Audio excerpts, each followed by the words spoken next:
on YouTube, I can't pay my bills. Because YouTube thinks they're a television station, which they're not. They're completely idiotic in the fact that they actually judge the quality of a video based off of viewer engagement. And the better viewer engagement you have, the higher your videos will show up in the YouTube search engine. YouTube is telling me my views are down. Claims are illegal. There's no court of law that would ever grant full ad revenue for something for someone because there's a song in it. Maybe they grant partial, not full. So it's complete and utter bullshit.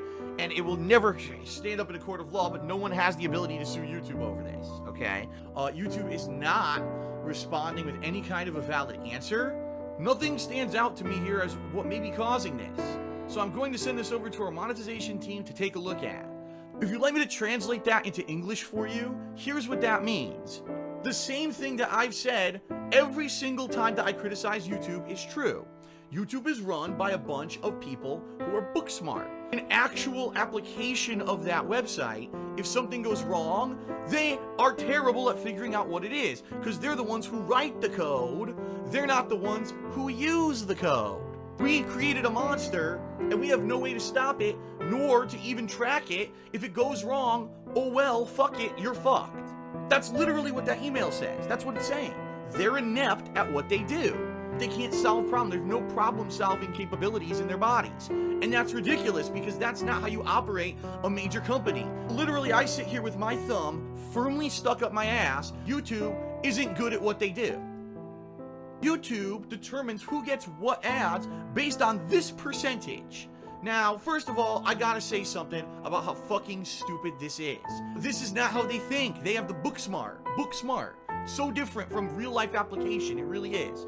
YouTube basically sucks. They don't do a good job when it comes to basically balancing their ad revenue budget. They don't have a consistent stream of advertisers that come in all year round. What they have are dips and then spikes. So during the holiday season, all the advertisers want to advertise their products because it's Christmas is coming up or whatever, and ad revenue is out the wazoo on YouTube. So you make a ton of money at the end of the year. But right now in the month of July, there's like no ad revenue to be had. I had more views so far in July than in May, but I made a third less money. So I worked just as hard, if not harder, this month than I did in May. I brought in more viewers on YouTube than I had in May, but I made a third less money because YouTube didn't do their job. They suck. It's like I said a million times, they're a bunch of fucking coders who sit behind desks, typing and crunching numbers and punching code, and they don't understand business. The entire website's automated with algorithms, and it fucks everybody over. And this is a month where everyone gets fucked.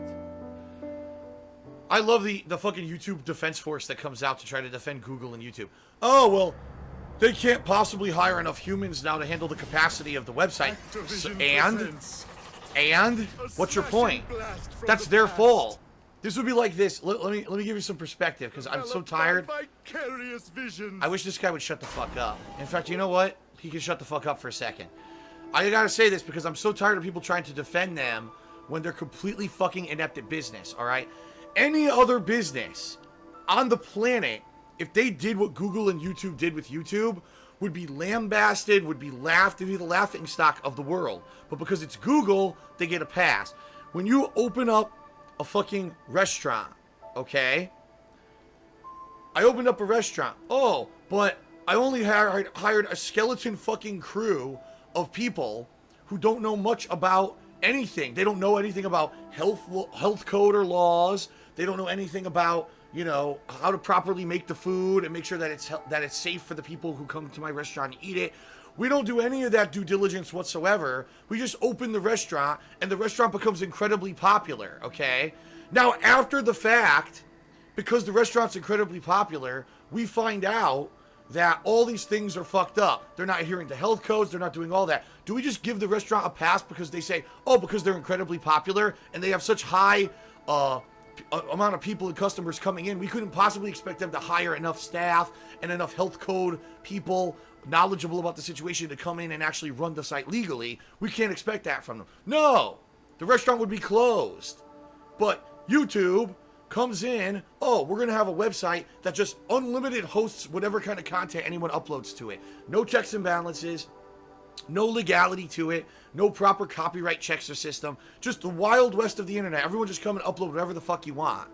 Years later, oh my god, now it's hyper popular, and now there's no way we could possibly have enough staff to check the amount of videos that come in on a daily basis, so just give them a pass. No! Any other business would be shut down and say, get your shit straight, because you're violating tons of laws, you're doing it wrong, and therefore you need to hire enough intelligent staff and people to run your business properly. We're not going to just give you a fucking pass. For some reason, Google and YouTube get a pass, but any other business that does stuff wrong, they all get fucking violations and fucking fees and shit up the ass, but not Google. I just don't understand that.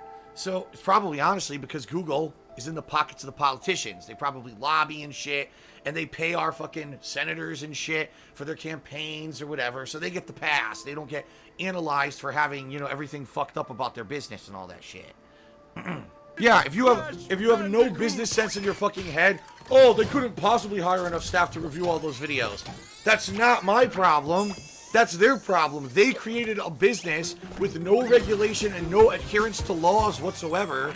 They created the monster. They now need to stop the monster and or fix the monster. You can't just give them a pass. Oh well, they irresponsibly opened a business and became popular. They don't have to adhere to laws. No, fuck that. They do. Alright, here come the trolls.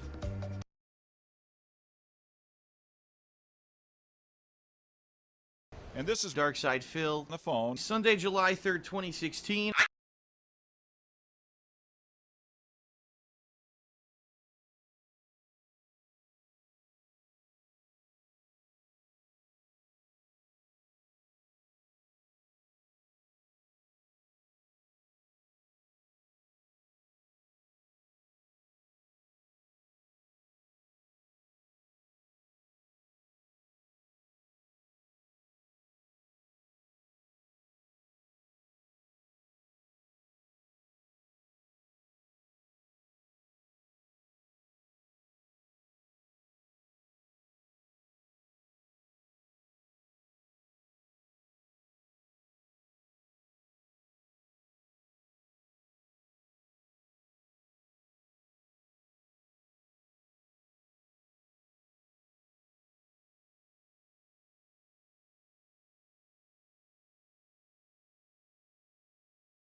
Can be good at games if I want to. It's not fun. It's annoying. And the game never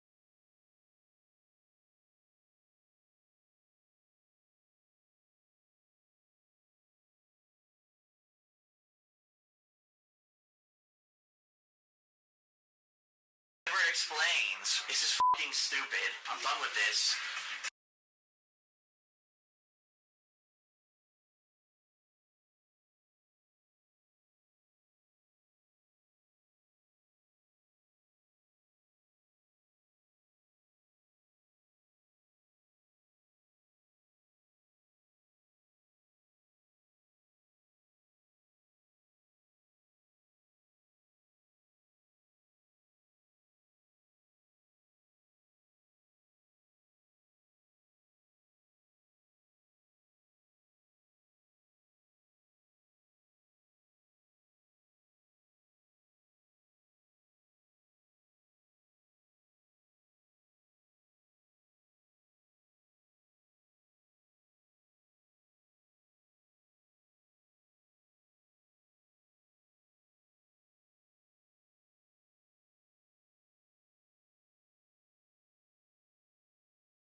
Wow, I literally come back and the video is buffering. This is not a good sign.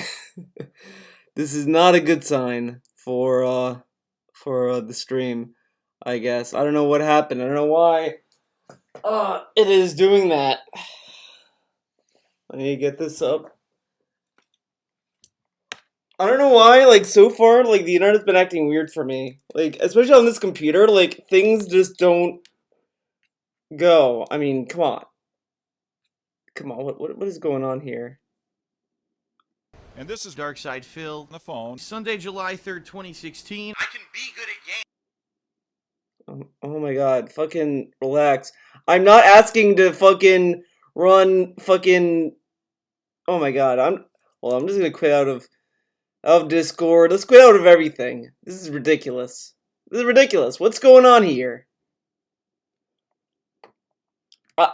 My stream is not dead. The fucking, for some reason, the video just, I don't know. I'm streaming fine. I don't know why, like OBS on this computer is like fucking up a lot lately. I can't, oh my god, hold on. Hold up. I got stuff to talk about.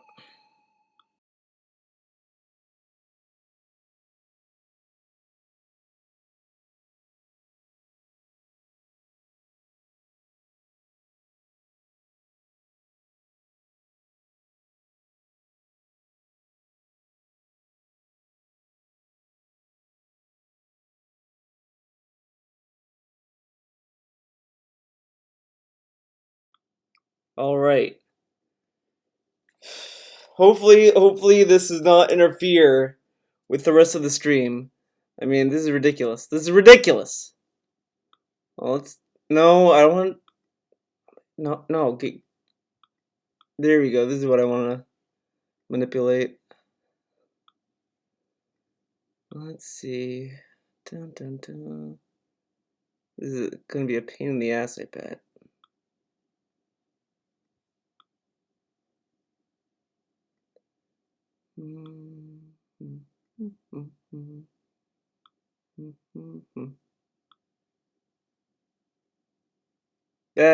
That's good enough.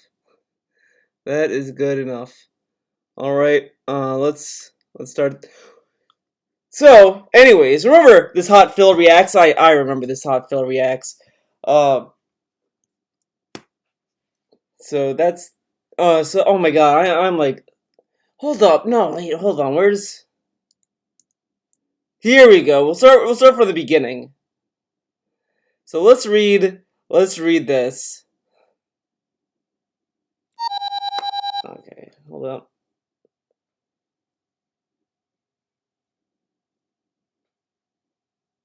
All right. One big thing I've learned: creators' lives are public facing, and you cannot get away with anything, no matter how hard you try. Someone's downfall because of stuff like cheating on someone or running scams is incredibly stupid. At least fail because of your content, not your character. Okay. So I was reading this, and I don't think this is how DSP intended this tweet to come out as, but I mentioned this before. Just read this. So he says one big thing he's learned: lives are public facing. Creators' lives are public facing. No. But creators' lives don't have to be public facing. I mean, look at Yoko Taro, whatever. I mean, no one really knows much about him. They don't know what he looks like. They don't know his face. They don't know more than what he tells us. Like, we don't know what this guy is about, pretty much. We just know that he makes games. He has a, has a very interesting look on things, but he doesn't really have that much of a public-facing personality. Same with Daft Punk. Same with some of these artists that don't show us their face. I mean, they don't have to be public-facing, but when you do, like, a talking, like, when your face is on the line, like, you show yourself and all that kind of stuff, get personal and shit, you might want to be more courteous with what you're doing with your lives. I guess. Hold on, I want to see something. Okay. So, okay, whatever. That's that. Then he says that you cannot get away with anything.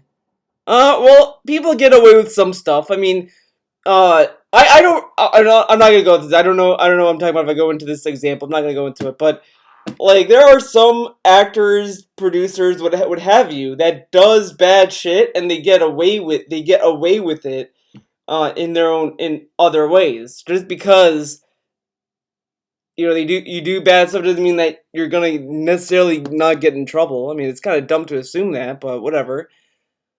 No matter how hard you try, well, people can try really hard to. I mean, if you have a lot of money, you can silence a lot of stuff. By the way, I mean, the thing is that someone's probably gonna get upset at me for saying this, but you could argue that Trump is not a good person. Oh, Trump, does sexual harassment. He, grabbed by the pussy. All this stuff. They can list all this stuff about Trump, and he kind of got away with it because he's our president now.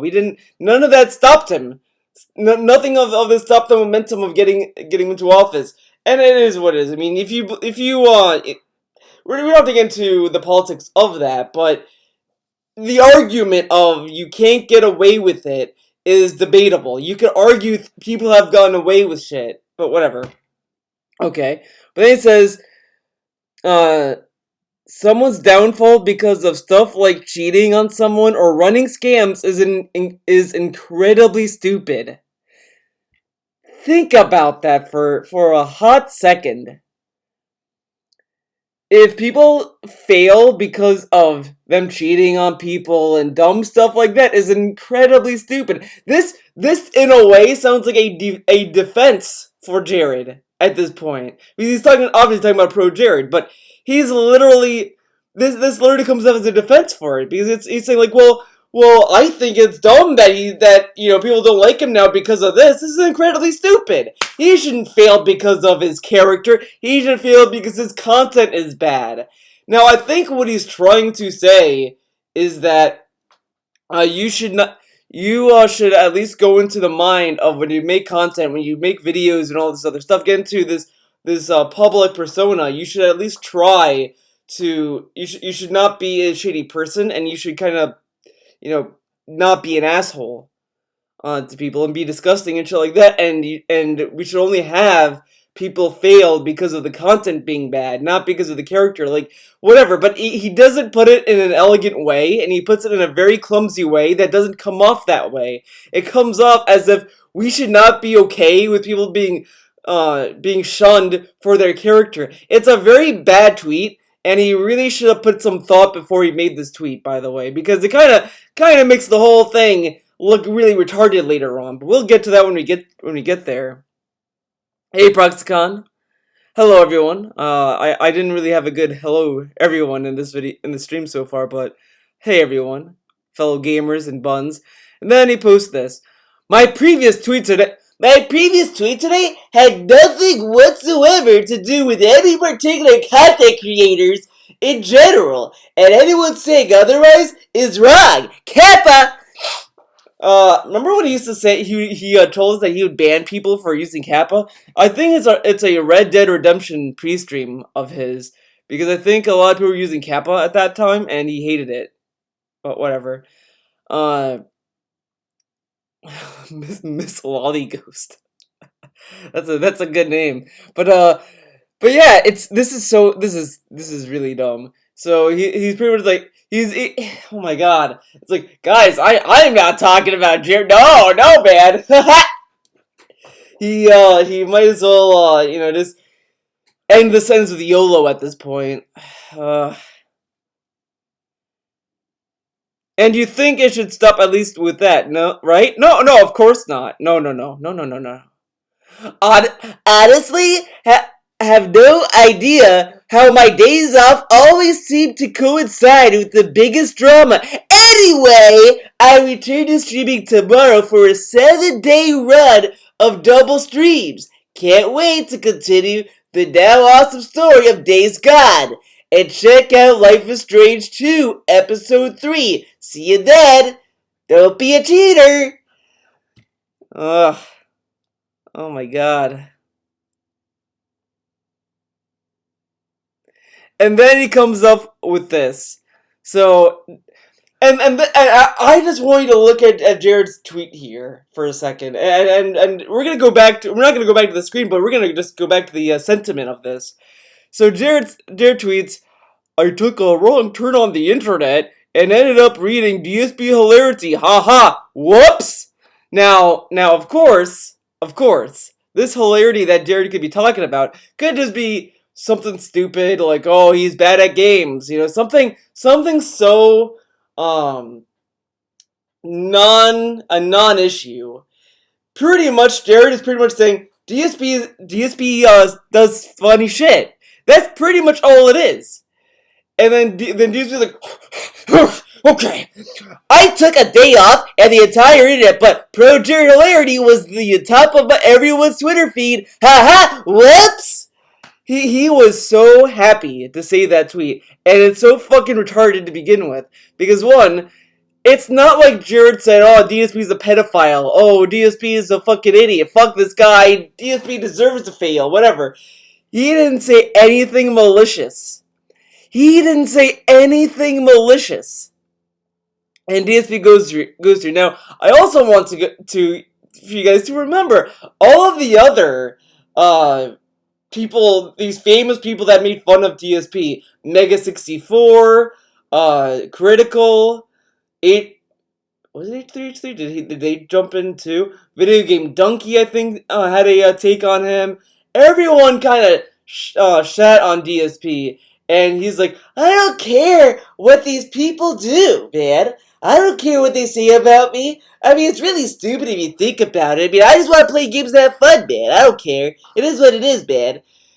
This guy, then, when Bro Jared is like everyone's like kind of fucking, everyone's shitting on him. Oh god, I gotta get in. Oh my god, guys, I can finally shut him and no one will give me shit about it.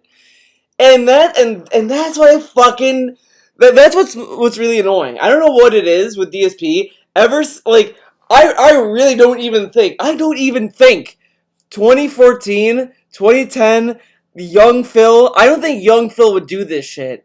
I know people can say, well, he's an asshole to you. He is, but I don't think he'd be this fucking obnoxious about this. This is like a level of obnoxiousness I would expect from a 12-year-old. A 12-year-old. Maybe even younger. And he's going out, a 37-year-old man is going out jerking off about how he fucking outlasted Pro Jared. And what kind of comparison is this, by the way? Think about what he's doing really about this. Pro Jared did a lot of heinous shit, sent nudes, exploited people,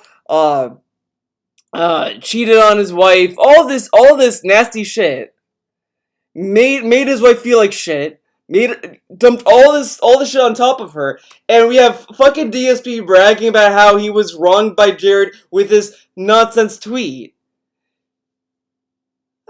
Okay. And then he comes back with, for some reason, I think my streams this weekend may be extra interesting. Gee, I wonder why.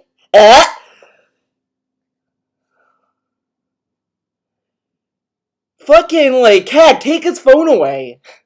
This is so fucking pathetic. He is tweeting nonstop, and this is the same shit he shits on detractors for. Now, of course he's gonna hide. Well, I don't do anything this malicious, man. Pro Jared did a lot of malicious shit, so he deserves this. But the thing is that when we go after DSP, or when people shit on other people, they don't usually kind of one-up on them, and they don't try to jerk off over them. Like, I mean, sure, you might say, but Theo, you do that sometimes too. Well, you know what, I'm a fucking idiot anyway. Who fucking cares what I think? I'm a fucking Greek, come on! But the thing is that, like, he fucking goes, like, otherworldly with bragging about his fucking e-penis, about outlasting Pro Jared. Oh man, I'm better than this scumbag, right?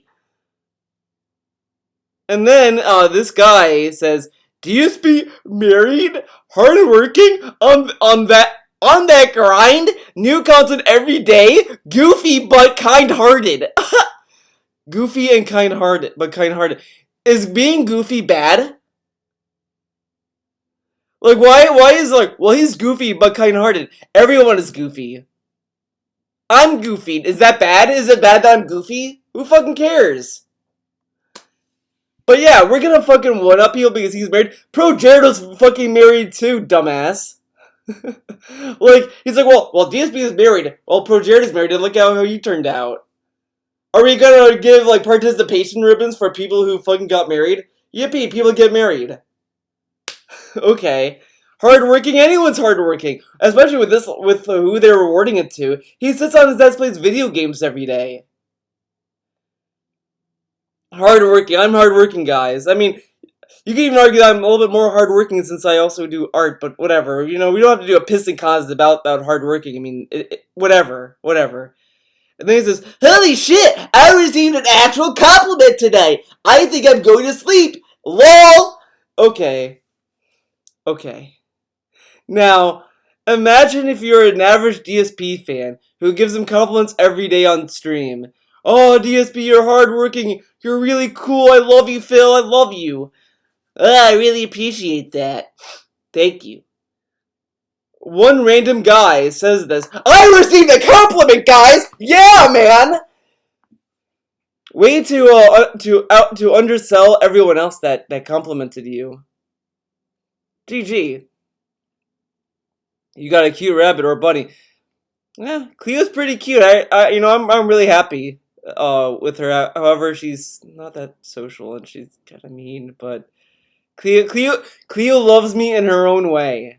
So I accepted that. I accept her love in her own way. So, wait.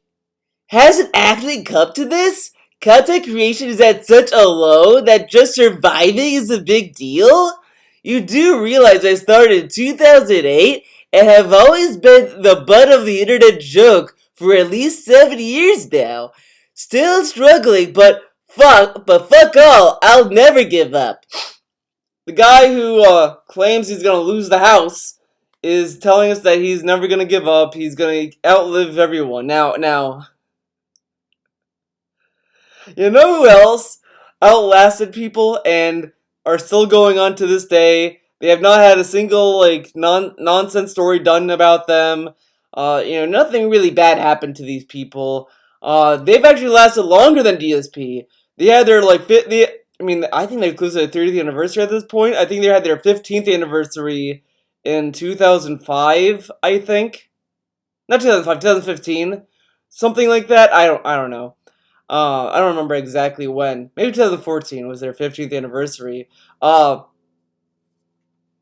Mega 64, baby, the fucking cockroaches of the internet. They even said that they're kind of the cockroaches of the internet. They outlasted Machinima. Machinima turned them down. They were originally gonna be part of Machinima, and Machinima's like, "Nah, man, fuck you, fuck off." And then Mega 64 outlasted them.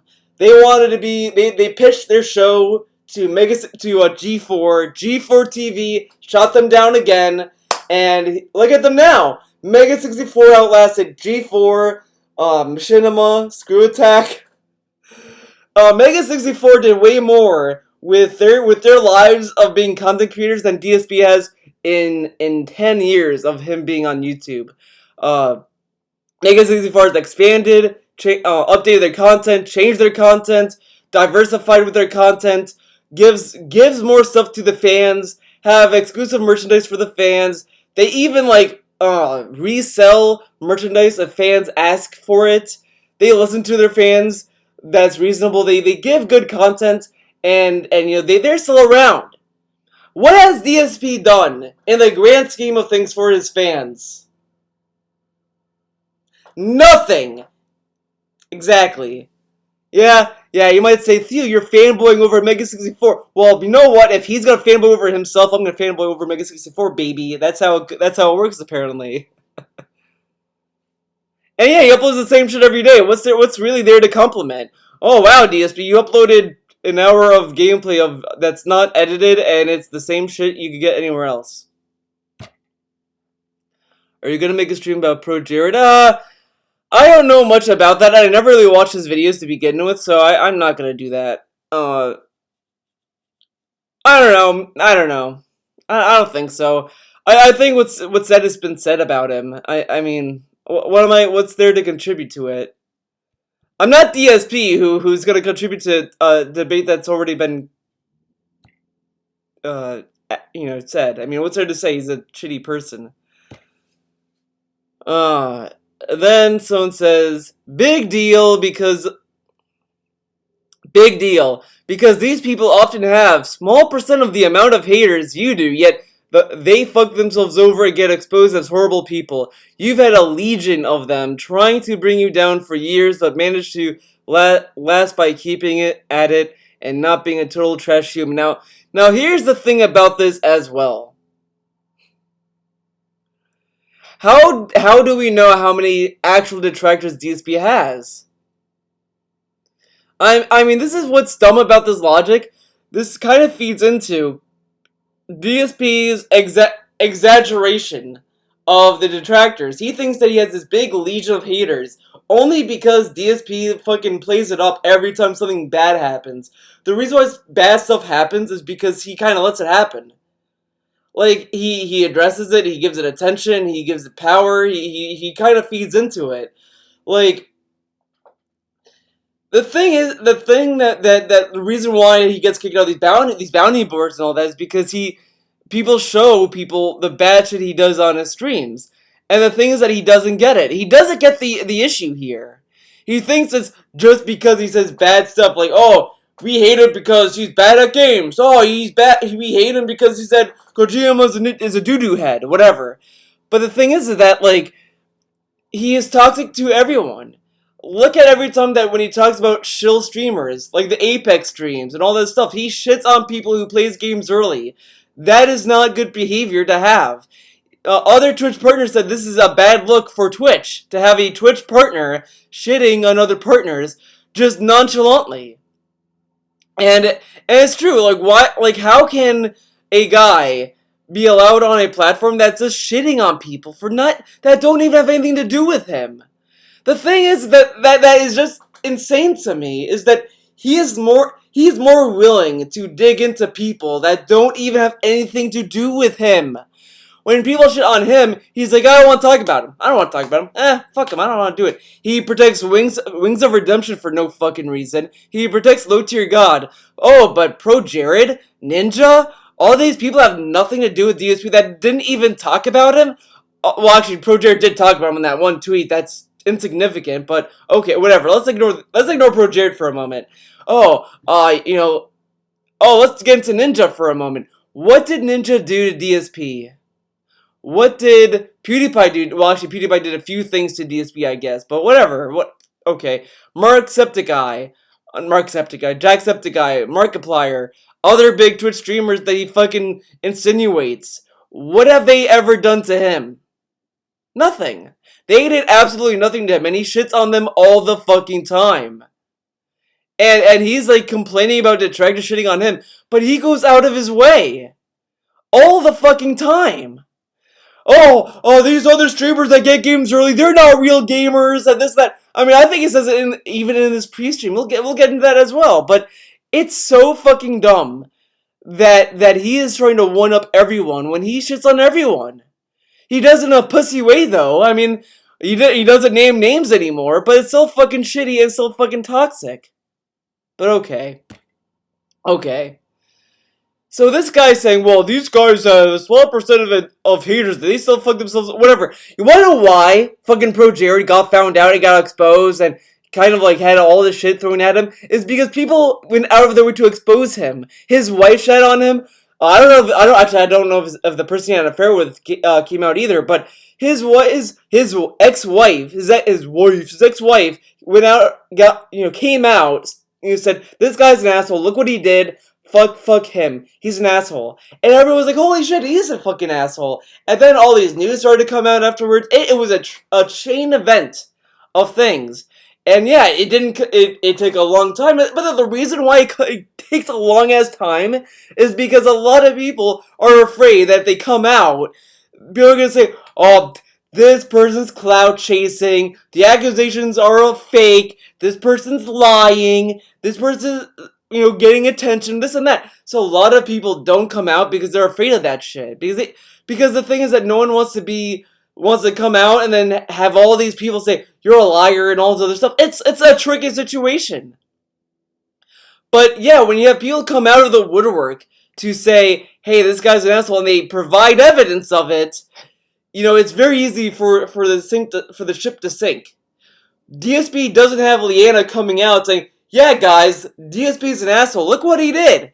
The Project 7 money was stolen. He never had a single person corroborate any of the nonsense he has done. The only time that was close to that was Rambo and Howard with that video. However, the only reason why that was kind of a short-lived exposed video is because it was a small portion of his career, and it was easy to overlook because DSP thrives in the aura of deniability. Oh, well, this guy says this, but you don't have to believe him. I'm not like that. Or he says, I'm not like that anymore. He goes into all this fucking manipulation with it. So it's really fucking stupid to even compare the haters and then say, well, see, you have more haters and this stuff happens. Like, the reason why it happens more to other people is because people come out of the woodwork for it. But no one has come up for DSP to expose him of an asshole. He is. Like, it's easy to say that I'm wrong because I might be getting information wrong and this and that because who the fuck am I in the grand scheme of things? I'm not a big fucking voice. I'm a fucking small-time person. I'm a fucking insect. But he cries about me, well, maybe not about me, but he cries about fucking Tevin and D. Davidson, Mr. Health Stuff, all these detractors that are fucking insects in the grand scheme of things, but whatever. Okay. Now he's heading to bed. Not when he got this compliment. No, he was still up reading Twitter. Because why would he want to spend time with his wife, right? That's dumb. Twitter is way more important. Heading to bed, but I hope at least a handful of those enjoying my tweets today will check out my streams today, which... So this is also fucking disgusting about this as well. He takes the situation that is about how nasty and toxic Jared is. Jared is a fucking asshole. He fucking sends nudes. He did all this malicious shit, and he wants to shill out his Twitch. Now, I thought detractors were toxic people and going after drama for views and shit. What's this, DSP? You're kind of trying to profit off of another person's failure, huh? Yeah, weird, right? And he has 25.4k followers. What a huge increase. Now, of course, people are saying, well, he made 1k followers on Twitter, dude. Okay. I mean, those people are going to eventually be blocked anyway, but whatever. It is what it is. It's going to balance out in the grand scheme of things. Pro Jared still got more subscribers than you, buddy. Don't get me wrong. Jared is a joke, but you're an even bigger joke. This is fucking stupid to begin with. Okay, and then DSP says, look, I found the very last Pro Jared fanboy. Ack, let me suck my dick. So, oh my god, okay, this is fucking stupid. Right there. Let's see. And then he replies to Ian Miles Strong. Now this is oh my god, this is gonna be great. We'll get right into this reply. It's gonna be great. This guy, by the way, which I think DSP, if he knew what Ian has done, he wouldn't have replied to him and probably would not want any association with this guy. From what I found out, guys, I never really liked Ian Miles Strong to begin with because I don't really like his politics as much. I don't really like the guy as much. But last year I started seeing a lot of people kind of turn on him, and then I found out the reason why a lot of people decided to make him a lol cow was because Ian has swatted people. He swatted one guy, and that swatting ended up in a dog's death. He ended up killing a dog through a swatting. Really fucked up shit. And DSP retweeted this guy. Think about that. The guy who cries about swatting, hates swatting, and this and that, he retweets a guy that caused a dog to die because he swatted someone that he didn't like. Man, you'd think that DSP would kind of be like, hey, I don't want anything to do with this guy. This guy swatted a guy. This guy's toxic. No. Retweet him. He's cool. Blue checkmark, dude. But let's get into his reply. Let's see. So first he says, darksfadil is having a redemption arc following the demise of Pro Jared, and I am here for it. Ian, one, fuck off to begin with. Because one, if this constitutes a fucking redemption arc, saying a half-assed, low-effort burn tweet is a redemption arc, then anyone could get a redemption arc. Pro Jared could get a redemption arc if he just says a funny tweet, right? Like, what kind of redemption arc is this? Oh wow, he made a fucking burn. Anyone can make a good fucking burn. And this isn't even a good one. It's a lazy one. He just fucking copy-pasted it and just changed some words around. Wow, guys. Oh, man, he really thought this one through, man. So funny. And then he says, everyone who's ever been canceled for dumb reasons by Pro Jared, your time is now. What? Okay. Let's see. Is it here?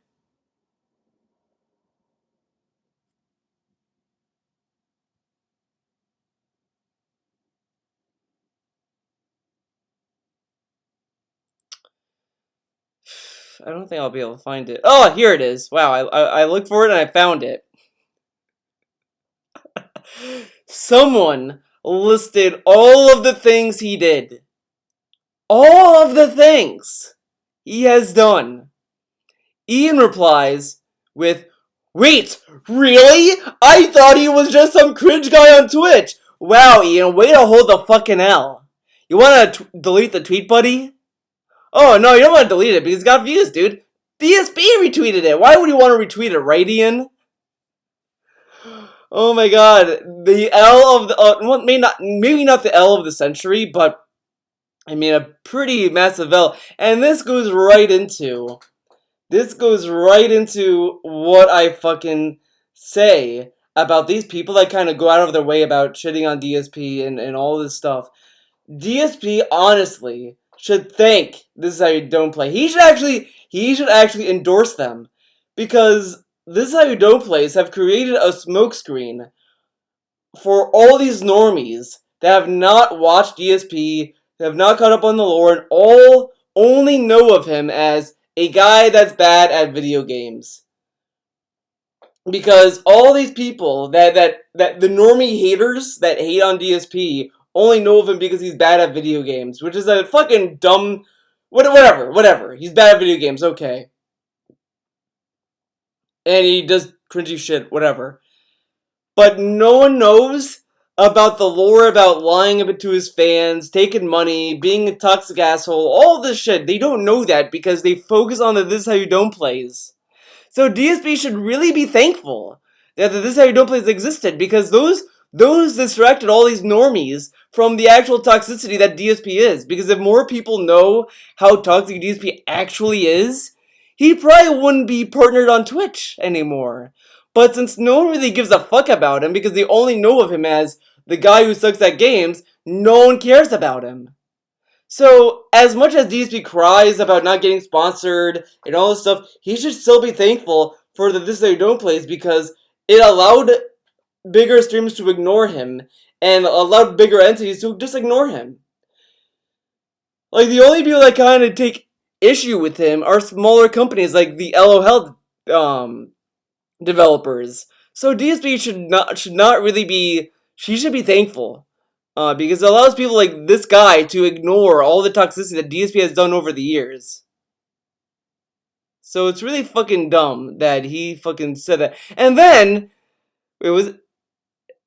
around the same fucking time, the guy who posted this tweet, which we'll get into immediately. He says, "More power to him. Everyone should be able to sack up and dunk on people who've done it to them. The people who've dunked on DSP dunked on nonsense. The only big time streamer that shat on DSP, they shat on him for like such a small thing, and it's like minuscule for the shit they did. Mega64 only said that, oh, DSP didn't understand that Todd and Aaron was satire. Is that such a bad thing to say? Wow, guys, Mega64 said DSP doesn't get the joke. What terrible fucking people. Oh, Pro Jared said, wow, DSP is bad at games. Oh, we should get him. Execute him. Get him out of here. You said DSP is bad at video games? Fuck off. You're out of here. You don't deserve a job. What kind of logic is this? So Ian is just, I mean, he's just not building anything for me. I mean, I had a low opinion of him, and this is getting lower. Because what kind of nonsense is this? You say DSP sucks, or he doesn't understand a joke. Oh, they deserve to be dunked on? Yeah, okay. Okay, Ian. Okay. Okay, buddy.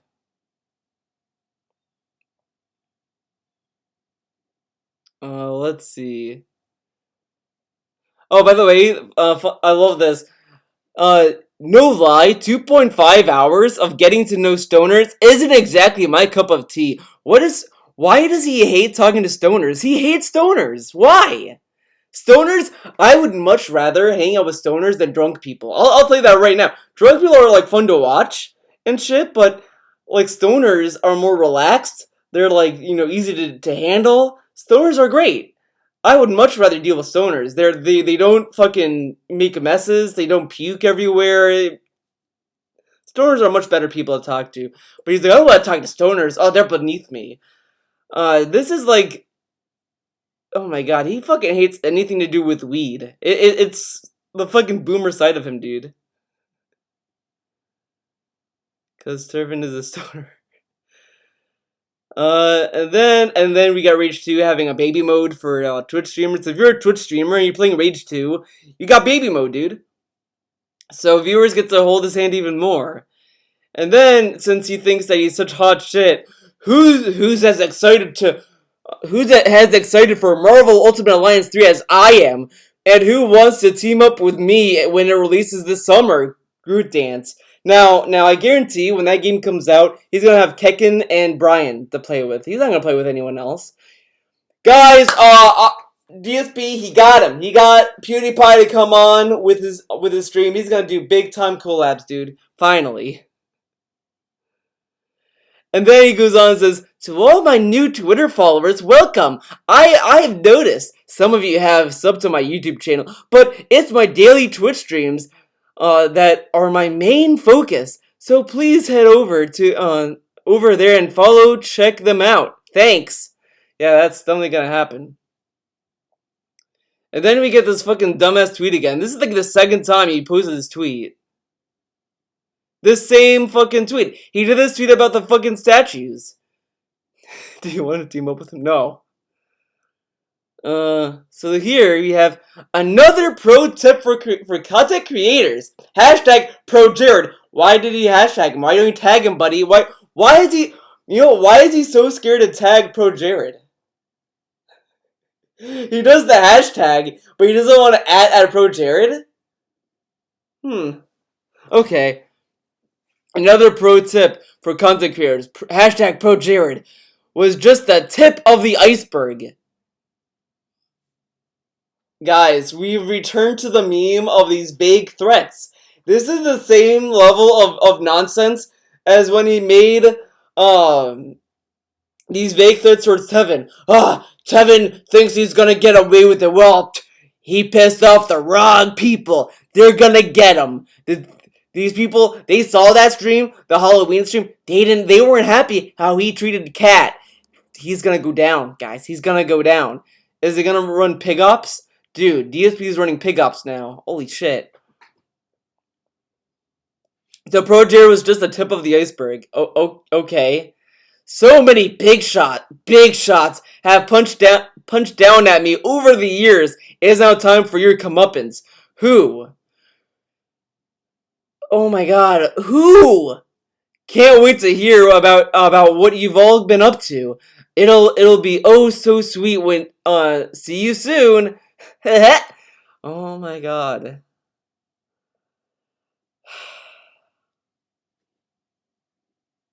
Yeah, because that's definitely gonna happen. Now look how fucking oh my god. Oh, this triggers me so fucking much. Like it blows my mind. It blows my mind. I could honestly go on about this for hours because what the fuck? What the fuck?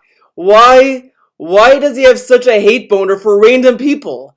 Oh, Mega 64 said I didn't understand satire? Well, yeah, when they get exposed, I'm gonna swoop right in. Now of course we are alluding to, oh, what's DSP gonna do? He's gonna start wars with people. No, this isn't what he's saying. This is what DSP is literally telling us. He is gonna just wait for other people to expose other people, and then he's gonna come in like a fucking vulture. He literally admitted to becoming everything he shat on. He is doing what he shat on Keemstar for doing, what he shits on everyone for doing, jumping on the fucking drama bandwagon, and he admitted that. He admitted that in this fucking tweet. Congratulations, DSP. You're no better than me. You're no better than Tevin. You're no better than fucking Keemstar. You're no better than the rest of us. Welcome to the mud pile, buddy.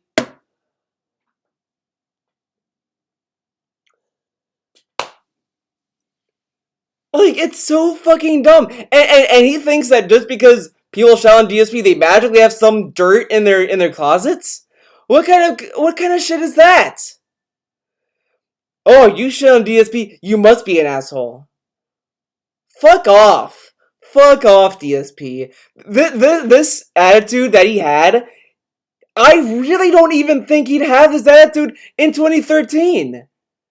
This is the worst attitude to have. Period. It is obnoxious. It makes you look like a fucking child.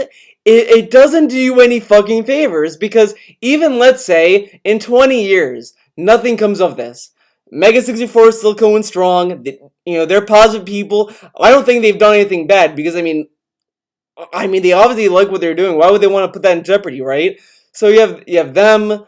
I don't think PewDiePie is gonna come out. I mean, PewDiePie went through a lot of shit. I don't think PewDiePie is gonna go anywhere anytime soon. I mean, once you're kind of labeled a Nazi and you're still making videos and still making money, I don't think he's going anywhere. Just saying.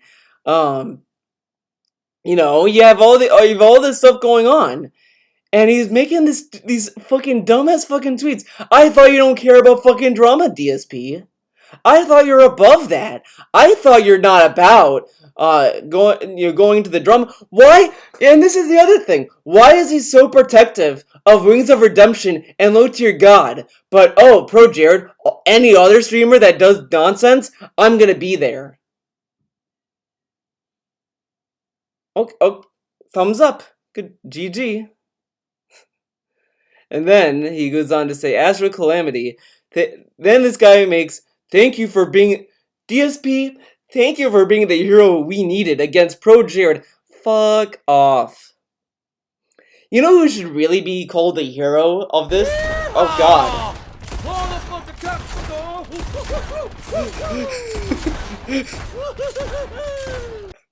I forgot that's the YouTube sub notification. Big ups. Thanks for the YouTube sub, dear. I'm getting hot. Oh shit. Hold on, guys. It's getting hot in here. Gotta. Oh my god. It's getting hot in here. It's getting hot in here, dude. Don't worry. I have an undershirt. Don't worry. You're not gonna see anything more than my face. That's it. Don't worry. It was cold in here a little bit earlier, and now it's getting warm. Getting warm up in here. So, gotta take this off.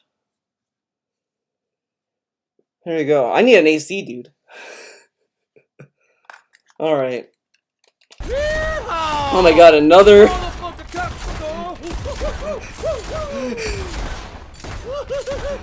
Oh my god. Maybe I need to change that.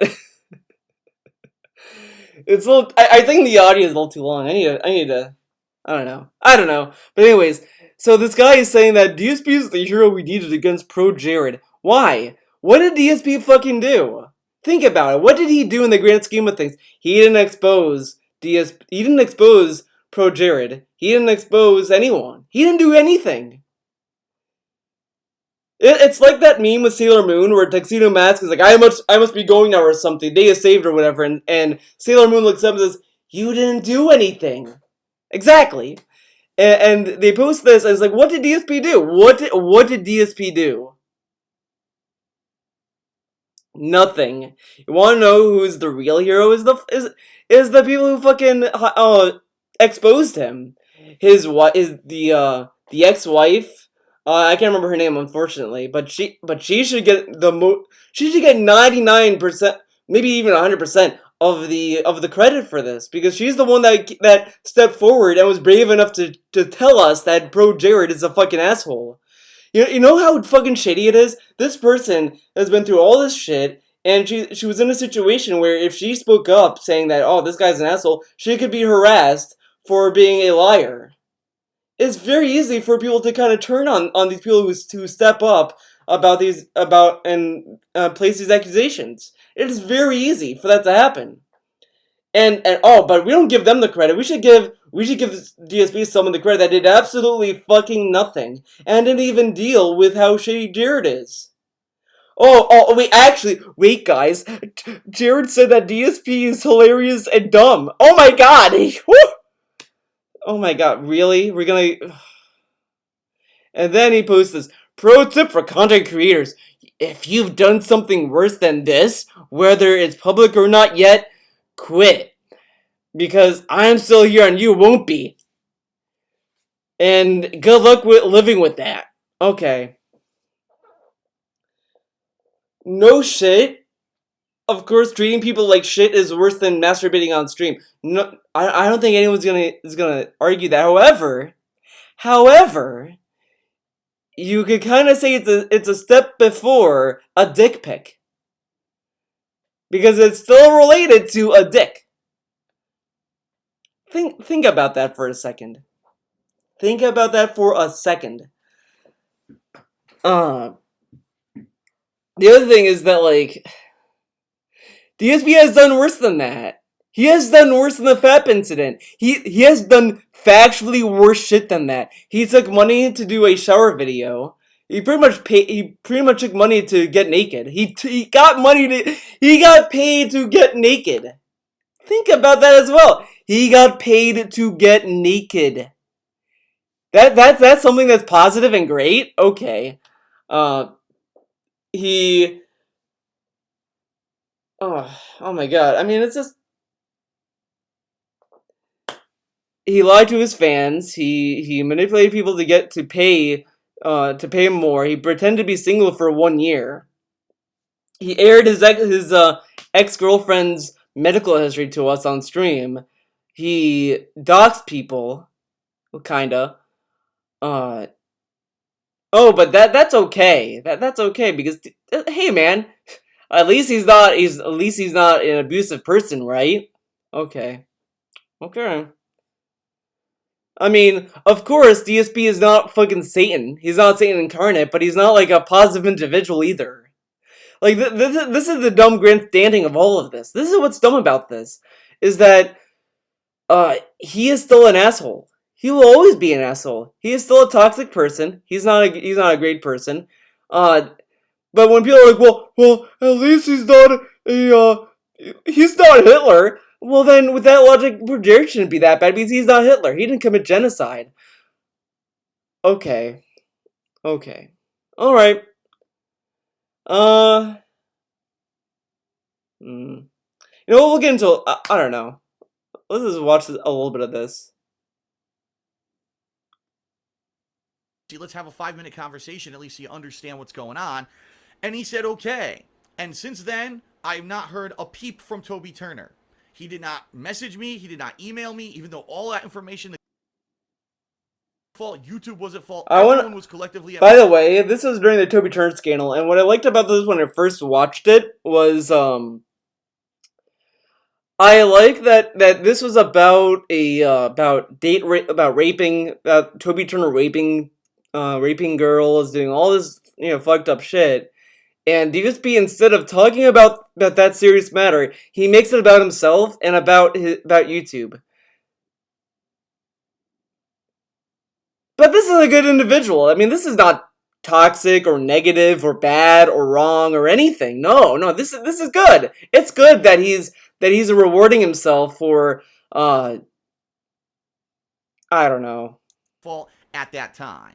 And to be completely transparent, that isn't where it kind of ended from my standpoint, because people further on followed up with me and said, well, what do you think about Toby Turner or whatever? And my honest opinion at the time in 2011 was, I don't really care about Toby Turner. He's a never legitimate in the first place. It was done for this and for greed, and it wasn't around, and I've stayed away from it. But look at YouTube. Everyone's talking about it. Everyone's got to have a video. Everyone's got to have a video while he makes a Toby Turner video. Everyone has to have a video about Jared. He does a pre-stream talking about Jared. Man, it's almost like DSP loves drama. Weird. Reactions, everyone's got to have their opinions, and there's people who are staunchly against Toby. How dare he, that disgusting, filthy fucking rapist. He's a creep, he's scum, he's a criminal. Have their reactions, everyone's got to have their opinions, and there's people who are staunchly against Toby. Imagine mocking people who are against rapists. Imagine. I like how he kind of like plays it down, like, there are people that are staunchly against it. Well, shouldn't we be against rape? Isn't that a good thing to be against? Why are we mocking people who are against that? Okay. Toby, how dare he, that disgusting, filthy fucking rapist. He's a creep, he's scum, he's a criminal. He should go to jail. He should have his balls castrated. He should go to jail. Rape is a crime. Did he not know that rape is a crime? Off, his YouTube channel should be shut down. Fuck that guy. Then you got people on the other side of the fence. Well, really, it's only the story of one or two people. If this was true, why the hell didn't they go to the police? Why didn't they go to the police? Why are they coming out now? It's because if they come out and say, well, this guy's a rapist, and no one believes them, they could get harassed for years. There are a lot of people, a lot of victims of rape that tries to speak out and they get harassed. Like, it's not easy to come forward about that. It's a very, very sensitive issue. It's not something that's just like, it's not as easy as people think it is. It really isn't. People think it's easy to report a crime. I mean, it is easy for the most part, depending on the crime, but when it comes to like something that's like rape and personal and stuff that is like traumatic, it's not as easy. Because there's a lot, and especially when it comes to when it's someone that has a huge following, it's not easy. You think that people want to put this accusation out there and then end up finding out that no one believes them, and then they're gonna have waves and waves of people shitting on them and harassing them, going after them because they're like, oh well, you're a lawyer and this and that. It's not that easy.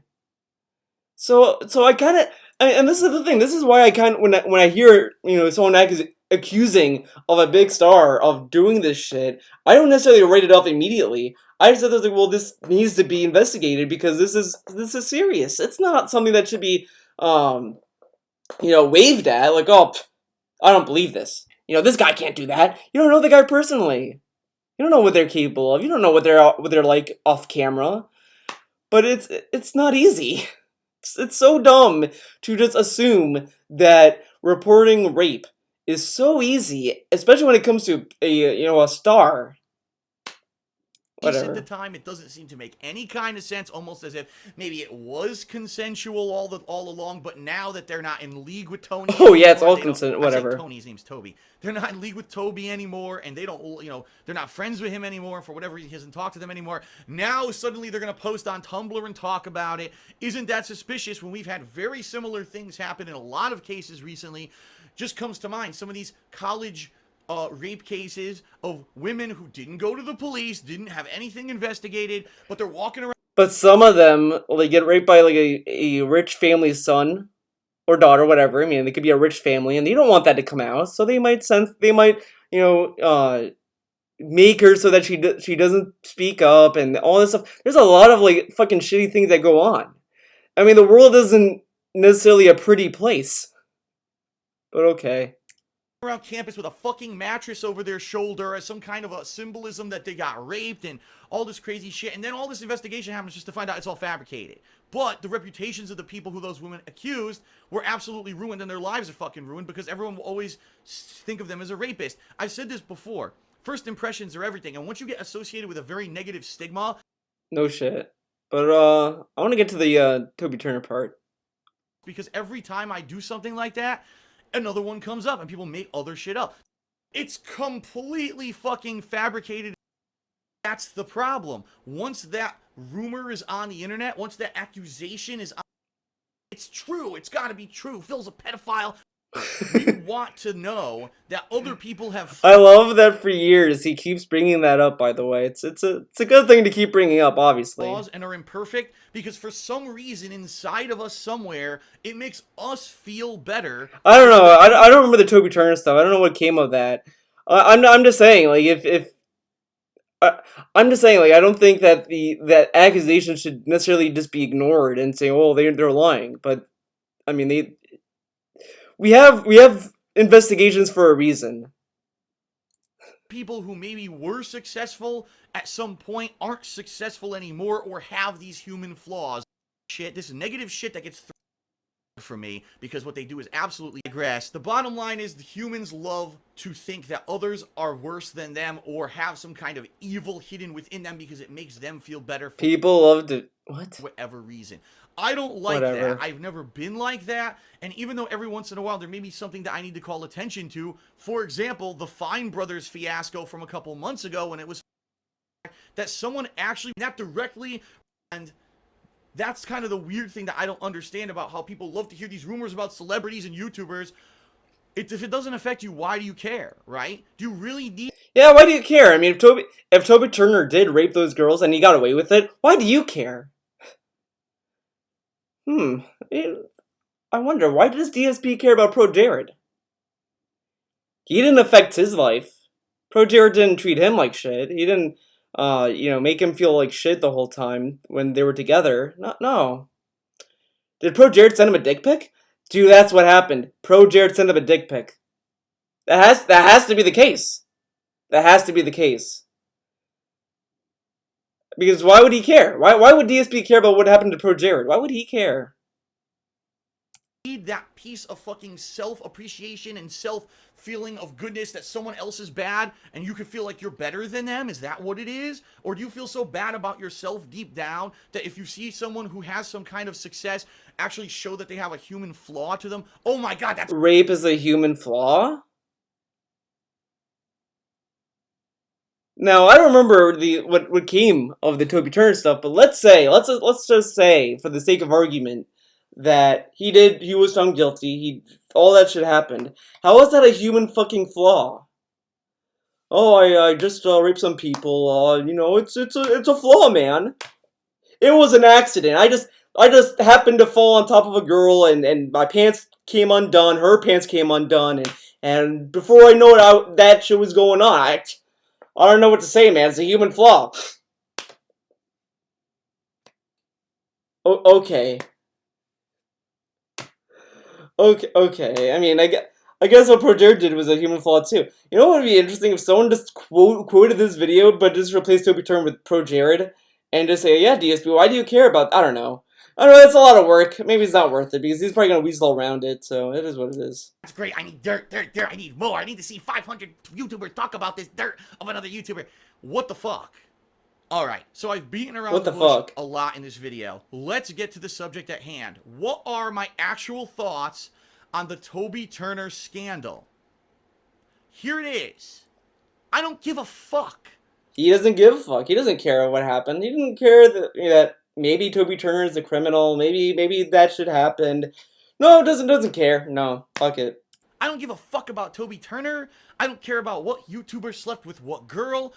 The only people that kind of cared about it in my opinion, are people who like Toby Turner. Like, I mean, if you follow someone and then you find out that that person is a really fucked up person, like all these Kevin Spacey as an example. I liked him as an actor for years. I thought he was a good actor in Unusual Suspects, all that kind of stuff.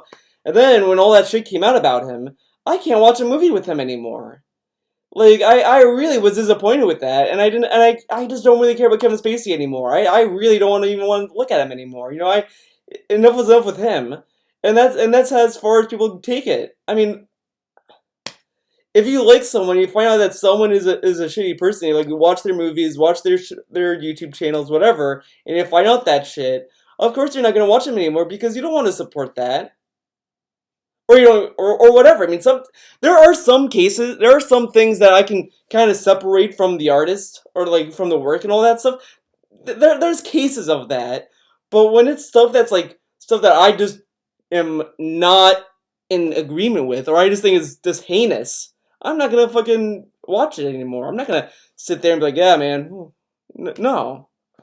If someone did like, oh, well, this guy, like if someone had an affair with someone, that's not gonna necessarily end my enjoyment of their work or anything like that. But if the person was like an asshole, he abused his wife throughout that situation. He manipulated random people. He exploited his fans. That kind of shit. That might get me off of their work. But if it's just stuff that's like, you know, this is a bad attitude, but you know, it's stuff that's a little bit more like whatever, then that's fine. Whatever. You know, I can say that's shitty, but I guess I'll watch their movies. But if it's something that's like heinous, I'm not gonna fucking support that.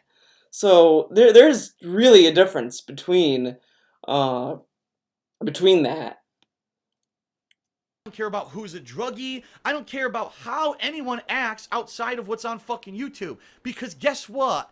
It's none of my fucking business. It has nothing to do with me. It has nothing to do with you. The bottom line is, the situation with Toby Turner, there are 3 groups of people who should be involved. Toby Turner, the girls who are involved, who are accusing him of this stuff, and if it's true, the police. Those are the 3 fucking groups whose concern it should be and whose business it is to talk about this whole scandal, period. No one else has any kind of fucking information or frame of reference between the people who were directly fucking there. There's no... So with that logic, DSP cannot speak about Progenitor because he wasn't in the room. He wasn't there. He didn't get a dick pic from him. No, I can't be... I can't separate art from the artist if the artist is dead. I love Michael Jackson's songs, but he fucking sucks as a person. I don't know. I gotta don't know how I feel about that. I don't know. But then again, I never really loved Michael Jackson to begin with, so I can't. I don't really. I don't know. I don't have really an opinion on that. But it depends. I mean, everyone has a different threshold, and that's fine. If you could like overlook stuff. I mean, it's. I would not judge people. If they tell me, like, oh, well, I can look past that, I'm not going to say, well, you're a shitty person. Fuck you, man. But, I mean, I can only talk about myself. I can only talk about my opinion. My views. Because it's me, dude. Sound good? And know what happened. So everyone on the internet can make 500 reaction videos and drama alerts and bullshit about it to get views, money, right? Because right now what's popular on YouTube... Now, what's funny about this video as well, and I think I said this when I covered this video too, but isn't this what he's doing though? He's literally cashing in on it. He's shitting on people for cashing on the Toby Turner scandal, but he made a filler reacts on Toby Turner. If he never talked about it in a YouTube video, like, whatever, that's different. But he literally is making money off of the Toby Turner scandal. He's actively contradicting himself just making this video. But okay. YouTube. It's the dirt, so it's not monetizing gameplay anymore. Now we gotta get the dirt. Yeah, let's make the money. Who gives a this was monetized. He monetized everything. Be better than all those fucking people. Be better than all... The pre-stream where he talked about his friend's death, that was monetized as well, because he doesn't stop monetization. He claims he can't turn it off, which is bullshit, because you can turn off monetization. I don't know how you can't, but whatever. Oh, well, I have to do the arbitrary... Well, rape is wrong, but accusations aren't necessarily true. I have to do the arbitrary, rape is wrong... Wow, that's really dumb. I can't believe people have to say that rape is wrong. I mean, oof, Forget it and whatever. stop it. Stop watching these fucking videos. These people would go the fuck away if people would stop being so immature and seep up the fucking drama every iota and chance that they can get. The bottom line is, I don't give a fuck about Toby Turner or anything about his personal shit, but I've been bombarded and fucking inundated with. Okay, so let's just get into. Wait, is this the video? No, I think it's another What do I video. think of YouTube audiences flipping on creators the second anything goes wrong? I think what we have now is that. We'll get back to this. We're gonna go to the pre-stream. Saying rape is wrong is a nuance. Yeah, there's a nuance to it, dude. Okay. On everybody, what is up? What is up? DSP here live on the stream. Imagine everyone. the Today people that saw is DSP Friday, stream May 10th, watch shit like 2019. this. How's everybody doing today? Welcome to the first of 7 straight days. Excited for some good streaming special day. And you may be wondering why. Well, I'm going to tell you right now. Some stuff has happened in the last 24 hours that's been pretty exciting. Pretty exciting! Pro Jared was found out doing all this shit to his wife. That's pretty shitty. And sent dick pics to his fans. Pretty exciting. That's how I would describe it too, DSP. That's a good way to describe something like that. Exciting. I thought it's bad for DSP to. I thought it shouldn't be exciting. It shouldn't be anyone's business, dude. Okay. Make sure to keep Cleo's crimes from leaking, dude. Cleo doesn't do any crimes. Cleo's a good girl, good bun. She's innocent. She's an innocent bun. Okay, leave her alone. She did nothing wrong. Pretty interesting, actually. Something that's probably going to positively affect my content. Positively affect his content. Wait a second. No, he's talking about the air conditioner. Whoops. Moving forward, I'm very excited about it. So let's talk, everyone. Ugh. Ladies and What a way gentlemen. to start. The news of the day is that I, Phil Burnell, have installed the air conditioner in my office, so it's nice and cool now, finally, after a whole week of... I like how you could just kind of read the joke before the punchline with him. Like, when he says a joke, you know it's coming. It's so fucking dumb. It's like... it's like the jokes you would tell a 2-year-old, because they never heard this kind of joke before. But, you know, ugh. Sweating my balls off here because it's been very hot in Washington State where I live. I finally got sweating to death. So, there you go. I like how that's like the most hyped thing ever. That's the deal. I'm very proud. Usually when I'm talking on the mic like this, so it's not that big of a deal. Hours is not fun. Remove myself from any kind of human drama regarding what? Human drama. That's not what we're talking about. And I'm kind of into the background of the atmospheric noise, so it's not that big of a deal. All right. Cleat. All right, guys. So obviously, in reality, that's not what we're talking about, and obviously, that's the truth of the matter is. The stuff that's been going on in the last 24 hours is not fun. It's not exciting. It's, and it shouldn't be. Human drama never should be. Human drama shouldn't be exciting, but in the same stream, this is the Days Gone stream, someone cheers and says, "Hey DSP, do you think this is gonna have a positive effect on the behind the scenes shit or whatever?" He said, "Oh, I don't know, maybe." So, it's not positive, but, I mean, he gets to make money off it. Weird. Fun and exciting. And quite frankly, typically, I usually will remove myself from any kind of human drama regarding other streamers and content creators. However, I think we need to, at least today on pre-stream, briefly address what's been going on with content creators in the last year, I'd say. Where a lot of people who everyone thought were wholesome, were, upstanding citizens, as you say, upstanding people, and who had giant fan bases are now being kind of revealed to have some pretty nasty, malicious, underhanded stuff going on behind the scenes, and they're being exposed for it. And, as someone who has been around the internet for 11 years doing content creation, and someone who's done it for a living since 2011, and basically for the last 7 years has been the butt of pretty much the running internet joke meme as the worst content creator and a guy who's a Here joke. we go. You know, it's fun to make fun of Phil. It's fun to make fun of Phil. And sadly, you know, someone who has been very negatively affected by it. For me, at least, to see all this stuff happen the way it's been unfolding, in the last year, I'd say, is kind of just mind-boggling, jaw-dropping, and quite frankly, ironic. All right, but you know what? Ironic, because Pro Jared was such a pivotal role in shitting on DSP. Apparently, I mean, you know what? I got it. Pro Jared was Fred. He was Fred Fuchs the whole time, dude. We found him. But before we even get to that, for those of you who are regular viewers, or maybe if you're a newer viewer who's just swinging by just to check out one of my streams. By the way, his view count didn't even go up that high to begin with, or whatever. You know, before you move on to other stuff, because I know a lot of people today may just be checking out a stream or two of mine because of the drama that's been going on the internet and me voicing it on Twitter and getting over 10,000 likes on a tweet. 10,000 likes. Oh boy, I got popular over a tweet about a guy that did toxic shit. Isn't that cool, guys? A short period of time. What I want to do is go through my streaming schedule for this week, so all of you know exactly what to expect this coming week. All right, so there's no confusions about what's happening coming up. Many games I'll be playing this coming week, including new games. Commentary over them. I was one of the originators who kind of popularized the idea that you could play any video game, but I've always persevered. And what I mean by that is, guys, so there you go. That's the schedule. I want to get that out of the way. Hey, Dio, what's up? Before he's here. Dio is here, guys. Drama of everything. Okay.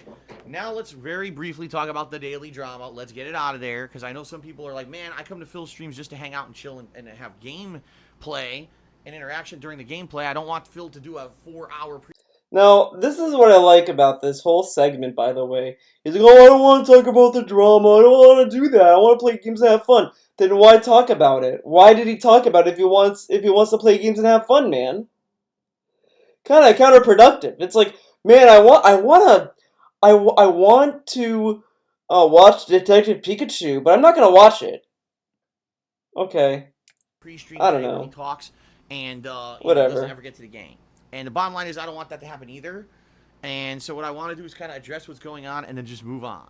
All right. Then why talk about it? The bottom line today is, guys, that over the past 11 years that I've been a content creator, I have struggled, but I've always persevered. And what I mean by that is, I started off at a time on YouTube when there weren't a lot of people doing what I did.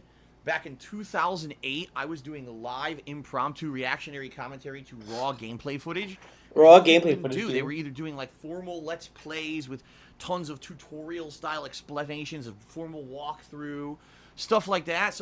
Most people were doing gameplay videos without even any commentary over them. I was one of the originators who kind of popularized the idea that you could play any video game and comment over it. And I became, very popular for it. My original channel, darksfadil, and then later on my current channel, DSP. I like how he made this about himself, by the way.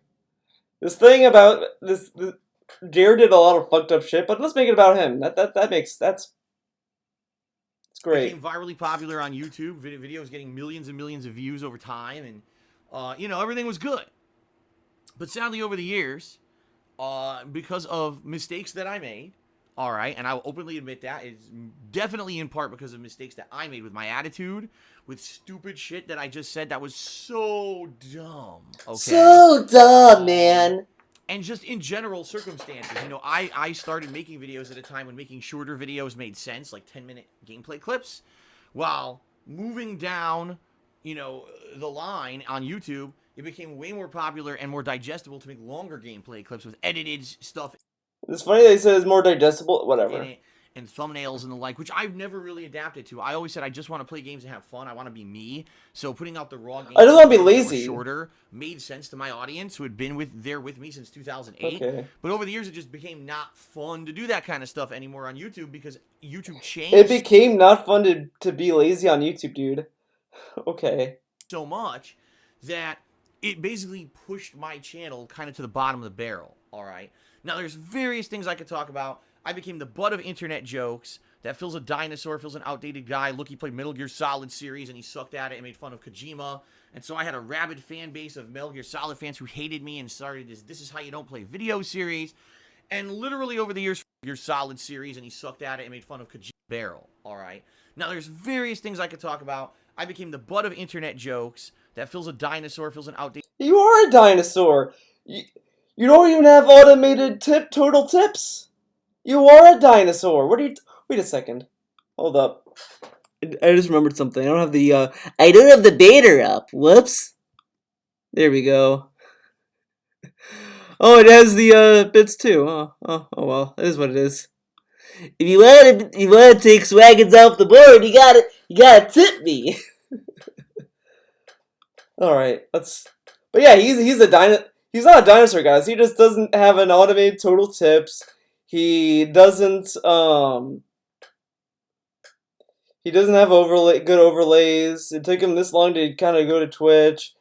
But he's not a dinosaur, guys. Guy, look, he played Metal Gear Solid series and he sucked at it and made fun of Kojima. And so I had a rabid fan base of Metal Gear Solid fans who hated me and started this is how you don't play video series. And literally over the years, for one reason or another, I became the butt of everyone's internet joke. Literally, Darksfadil became the guy that you reference when you want to get a cheap pop from your viewership. It didn't matter. A cheap pop.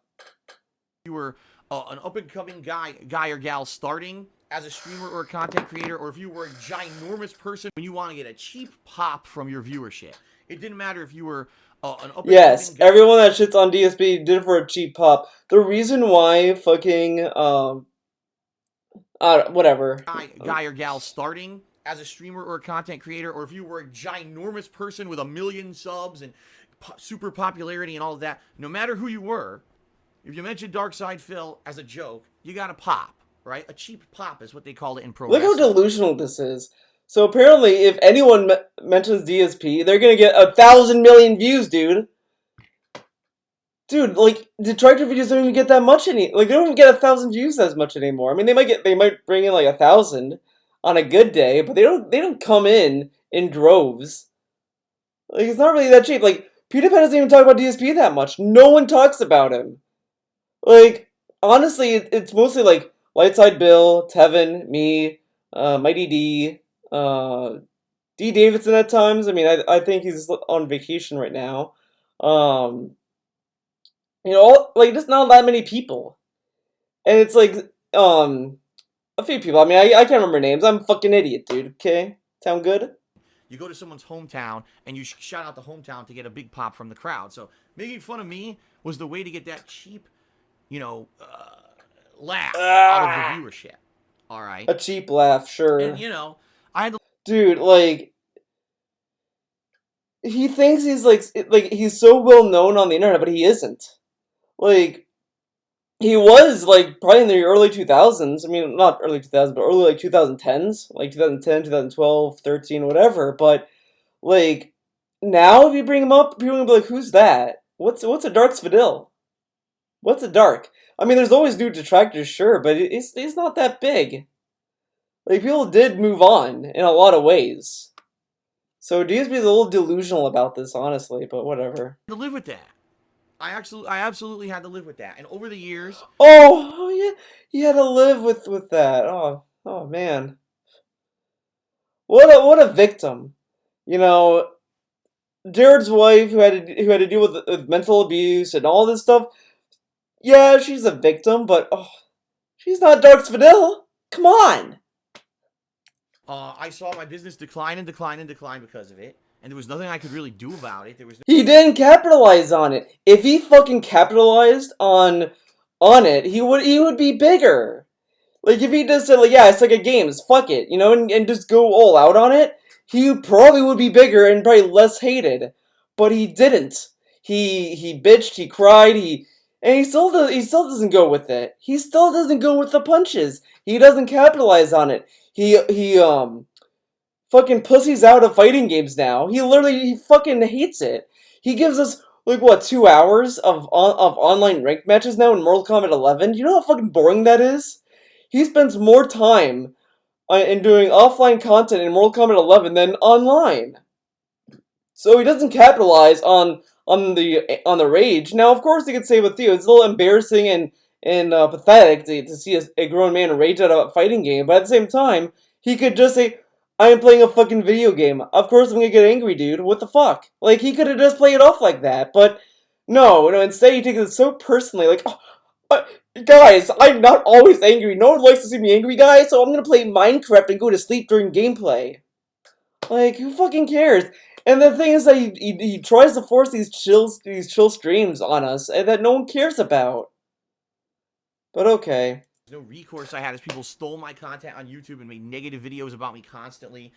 The sad part is that it got worse and worse. The thing that's funny, I remember this, and this didn't really go anywhere, but probably at like the very height of Mega 64's popularity in the 2000s, so a lot of people tried to copy their videos.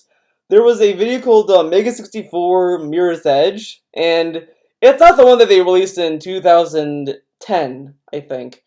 It wasn't that one that they did, not the official one, but there was one where it was just some guy doing a handy cam doing like parkour shit, and it was a shitty video, but a lot of people tried to ride on the popularity of Mega 64. That didn't go anywhere, but I never saw Mega 64 go out of their way and cry about those videos. Oh, these people try to make Mega 64 videos, and these people are toxic people, fuck them. No. They're just like, yeah, people try to copy us, whatever, it is what it is, but we're the originals. We make content, dude, whatever. They kind of go with it. I mean, they make it a joke to a point. DSP never did that. He cries and gets angry. He shits on his fans. If you come in there saying, man, this is how you don't play is pretty funny, you get that as banned. Like, that's what makes, like, Wings a fucking lolcow. That's what made LTG a lolcow. That's what made DSP a lolcow. Is that they go so over the top with their hate about being made fun of that it's just ridiculous. But whatever. It's all jokes are fine. This is how you don't play. Okay, fine. Make fun of my gameplay. But then over the years, people started saying really nasty, slanderous things about me, like, oh, Phil's a pedophile, Phil's a scammer and a thief, and Phil's lazy, and Phil's this and. You are lazy. Why don't you? Well, tell us why you don't want to edit anymore. Oh, it's because it's not monetized, right? But you could have found a way to make it work. Okay. Why can't you research games? Oh, too much work. Oh, why can't you do this? Oh, no, Netflix time, baby. Okay. Phil's that. And basically, it was all bullshit. It was all made up. It was just... How is you being lazy made up? And I like how he clumps together being a scammer and a thief and all this negative shit with being lazy. Out of the things he listed, being lazy should not even be associated with that shit. That shit is like worse. I would much rather, honestly, I would much rather be called lazy than a thief. Because at least like being lazy, like, yeah, I'm fucking lazy. I'm sorry, I'm lazy. Okay, it is what it is. I mean, I procrastinate a lot, but I try to keep up with it. But I mean, come on, being lazy is not the worst thing to be called. It's something that you can say, yeah, I'm lazy. I'm trying to not be lazy, but whatever. Just trying to take like a moment from a stream or a moment from a video and take it out of context or twist something. But a lot of these out of context things have the context with it. Like if you take away, like I've said this before, like if you take away that bitch of a kid, the 11-year-old girl that he wanted to slap, pimp slap. If you look at that clip, what's the context? They even include the kid. They include when he first interacts with the kid to begin with, and then him saying that. The whole clip. It's even in his fucking video. What is out of context about it? It has the full context. Does watching the whole stream gonna explain why the kid called him an idiot and why he wanted to slap the kid in the face? No. It doesn't change the fact that he wanted to slap a kid in the face. What's the context? But okay. To be something that it definitely wasn't. And maybe doing a sub goal to get naked is out of context? Okay. Get out like I'm some kind of an internet villain, and then it became a meme to do that. So it's that's a meme the to problem do that. Here is that it's one thing to make fun of someone, it's another thing to basically make them a butt of your joke to the point where you just literally make shit up about them constantly, and it hurts them concretely, and it has. I've been doing this for 11 years, and You know, these days things are not great for me behind the scenes financially at all. I made terrible financial decisions trying to keep stuff So going. how? Wait, he just said I made. Oh my god, I made terrible financial decisions. So how is that relevant to what YouTube is? What we've done to you on YouTube? What does that have to do with anything? Okay, very nice. Over times when YouTube revenue was plummeting and people were destroying my YouTube channel DSP Gaming, which they single-handedly did with false copyright strikes and all kinds of shit over the years. You know, I've been swatted and everything, and the bottom line is I'm not here to just to go over the past, but just to give you guys some background of the shit that I've been through over the years as a content creator, okay? And I have strived and struggled. To keep stuff going. As bad as it is now for me behind the scenes. As I said, I never think this financial situation is as bad as he makes it out to be. He makes it out as if he makes like $5 a month. And he doesn't. He makes more money than he... Oh, by the way, he's not lazy at all. He just has, I don't think you can see it. But, this clip, this, fan art, when you see this, you can see his dashboard on the side. He's not lazy, though. So, I don't know what this is. Not lazy. You know, financially. Alright. As bad as it is, sadly, I hate to say it, you know, I still persevere through it. And I want to say it's mostly because of the dedicated support of my... He perseveres through it because no one really fucking gives a fuck about him. I mean, he doesn't do anything that would make Twitch care about what he did. Twitch doesn't really care a lot about what their partners do, in some cases. You know, a lot of big streamers don't give a fuck about him because they just think of him as a guy that's bad at video games. They don't know the actual shit he does because they don't care. He thinks that he has all his attention on him, but he doesn't. He literally doesn't. Viewers and fans, who a lot of them have been there since the beginning, and the ones that I picked up over the years. So if you are one of them right now, I just want to give, before I even get into the whole situation that's going on Twitter right now, I just want to say thank you for your support, because it's you guys and gals who over the years, you know what I've been through, you know what's going on behind the scenes, you know what's happening with me, and you're supportive no matter what. And you know, you're the reason why, even though things aren't great with me in some regards, that other things are amazing. I mean, I just got married. Why did you say it like that? It's amazing, and I actually have a really good life here. Then why are you complaining? Why? I like how he tells us, well, I struggle, things are not as great. Well, that's pretty good, dude. Okay, so then why are you complaining then? How can a guy have a good life and complain about it? Sounds like he just likes to complain a lot. And that's what he likes to do. He loves to complain. With Kat, my wife, and everything is Kat, my wife? In that regard, you know. Kat, my wife. Not Kat the person, Kat his wife. A little bit more popularity like I had back in the day, I think things would be amazing. I could get myself out of the hole I'm in, but sadly, I don't think that's ever going to happen. When you become the butt of an internet joke, you become the butt of an internet joke, and some people will just make fun of you infinitely and forever. Infinitely and forever. However, as I just said, guys, what's happened is in the last year, we've seen a large number, not just like, 2 people. We're talking dozens of well-known internet content creators. Well, there's a lot of people from Channel Awesome got found out, but that have basically been revealed to have been not what you guys thought they were. A lot of the times they were toxic relationships or things going on behind the scenes you never knew about. Abuse. Now, keep this in mind. What's funny about this is, there's stuff behind the scenes that goes on that's toxic and this and that. I can't tell you what's going on behind the scenes because Detroit's going to use it against me, dude. Think about that. He tells us that there's stuff that people don't know about because they keep it behind the scenes that are toxic and terrible and shitty. DSP tells us all the time that he can't tell us what's going on in his personal life because it's personal and it's none of our business and is behind the scenes.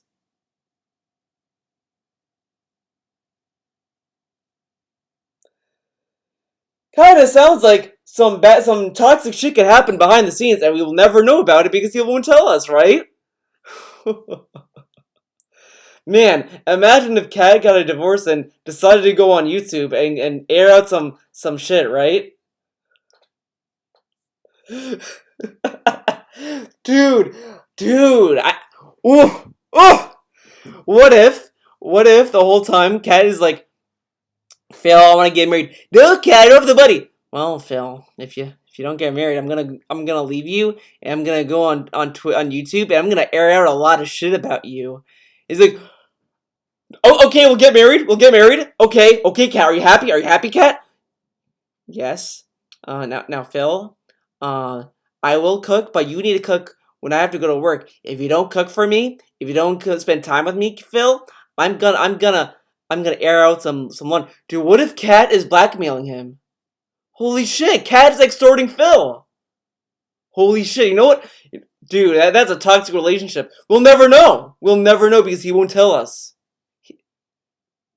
He can't prove it. I can't disprove it. Save the Pig the game is real. Scamming. Dude, Save the Pig the game is real now. We need to save DSP from Kat. All kinds of shit that happens that you guys just don't know because all you see is that facade that content creators put out to the. You only see that facade. Sounds familiar. I only want you guys to see the gamer side of me. You're gonna see the gamer Phil, and Kat will see the personal Phil.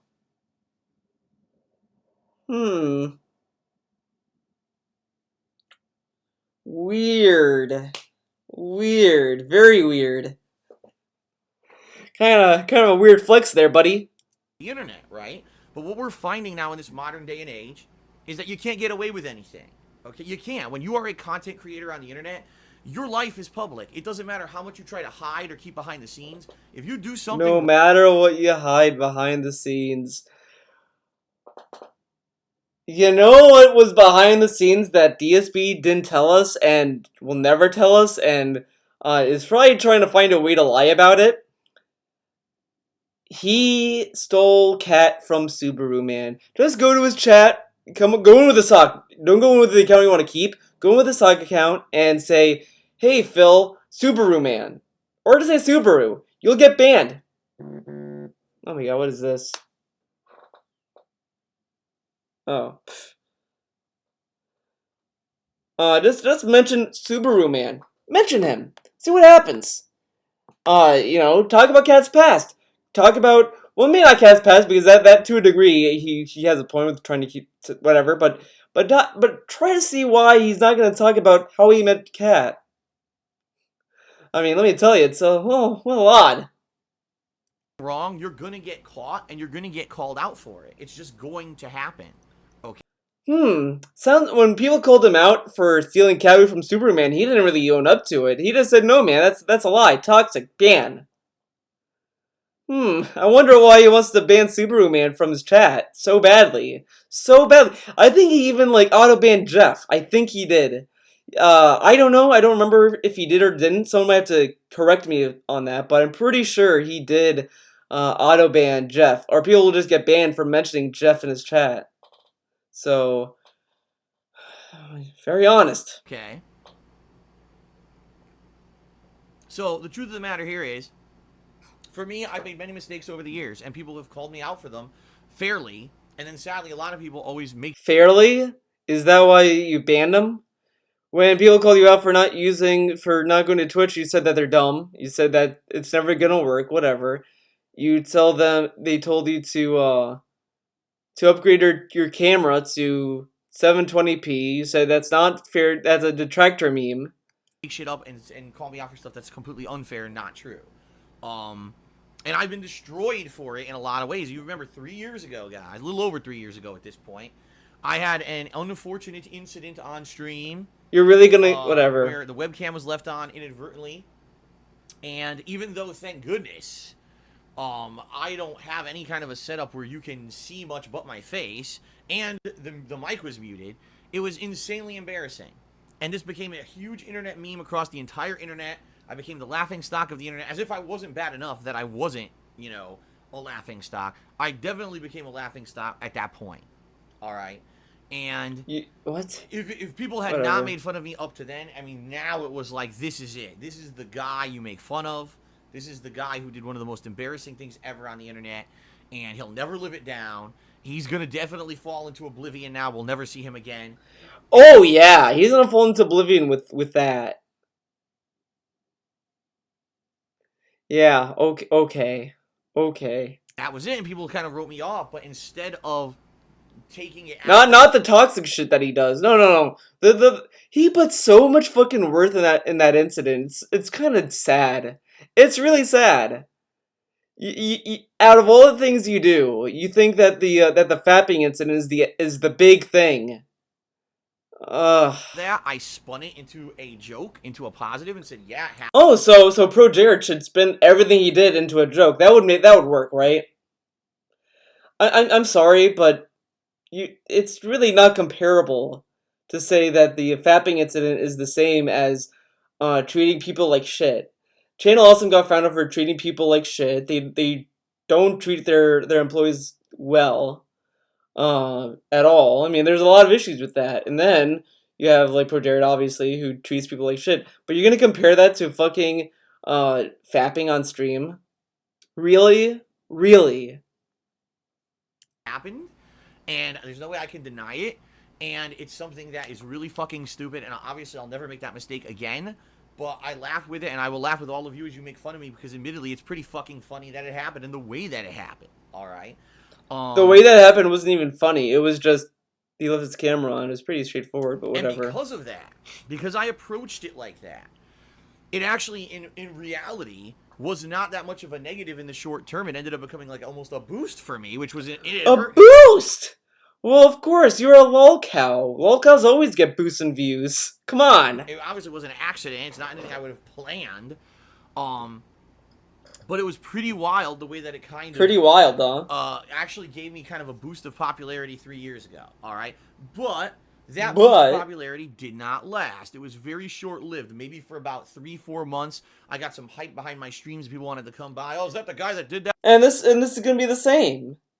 Like, I'm very curious to see how many, if his retweets even explode after this. I guarantee it hasn't. Like, do I still have the window up? No, I don't. I don't have it still up, but I don't think any of his tweets exploded ever since that. Ever since this. Yeah, let's see if he's any good. And then in reality, a lot of people said, "Wow, we like his." Oh God! Holy! Oh my God!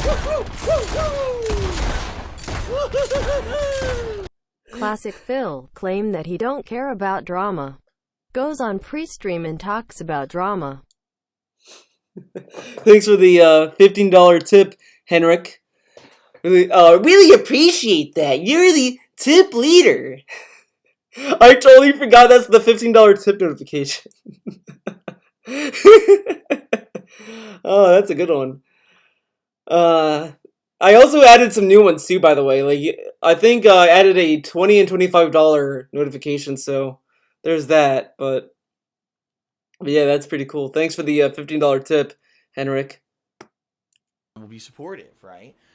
Sadly, since then, things have still gone south. You know, YouTube's bottom line has fallen. But yeah, I agree. I agree. He doesn't care about drama, then he talks about drama, of course. Being a YouTuber anymore, unless you have a ridiculous amount of views and subs. It's just not possible. And I was one of those people who, up to this point of early 2017, I was making a living solely on the ad revenue from YouTube.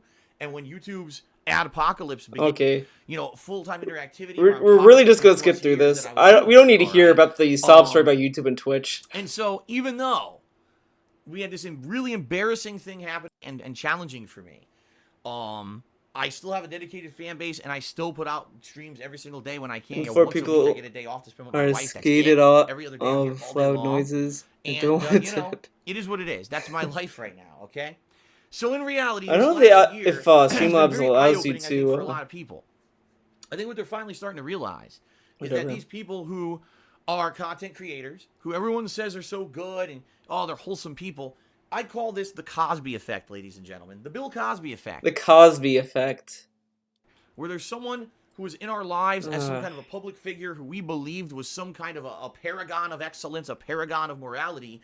And then in reality, when we get the truth of the matter coming out, these people were actually vile degenerates. All right?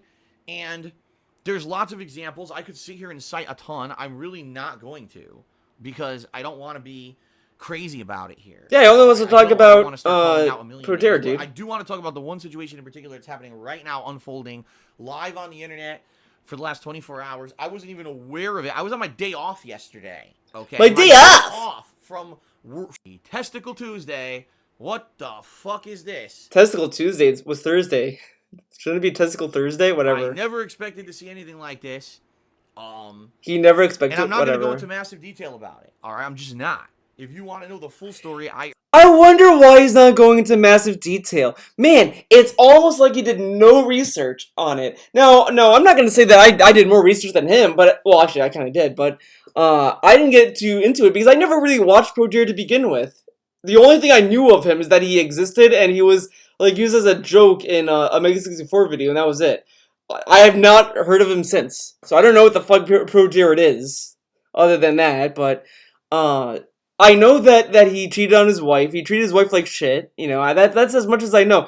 And then the dick pics thing, I kind of heard through the grapevines. I don't know what else he did other than that. Other than those three things, I think he did more than that. But you know, that's all I know of what happened. But DSP doesn't know anything. He just knows bad shit happened to him.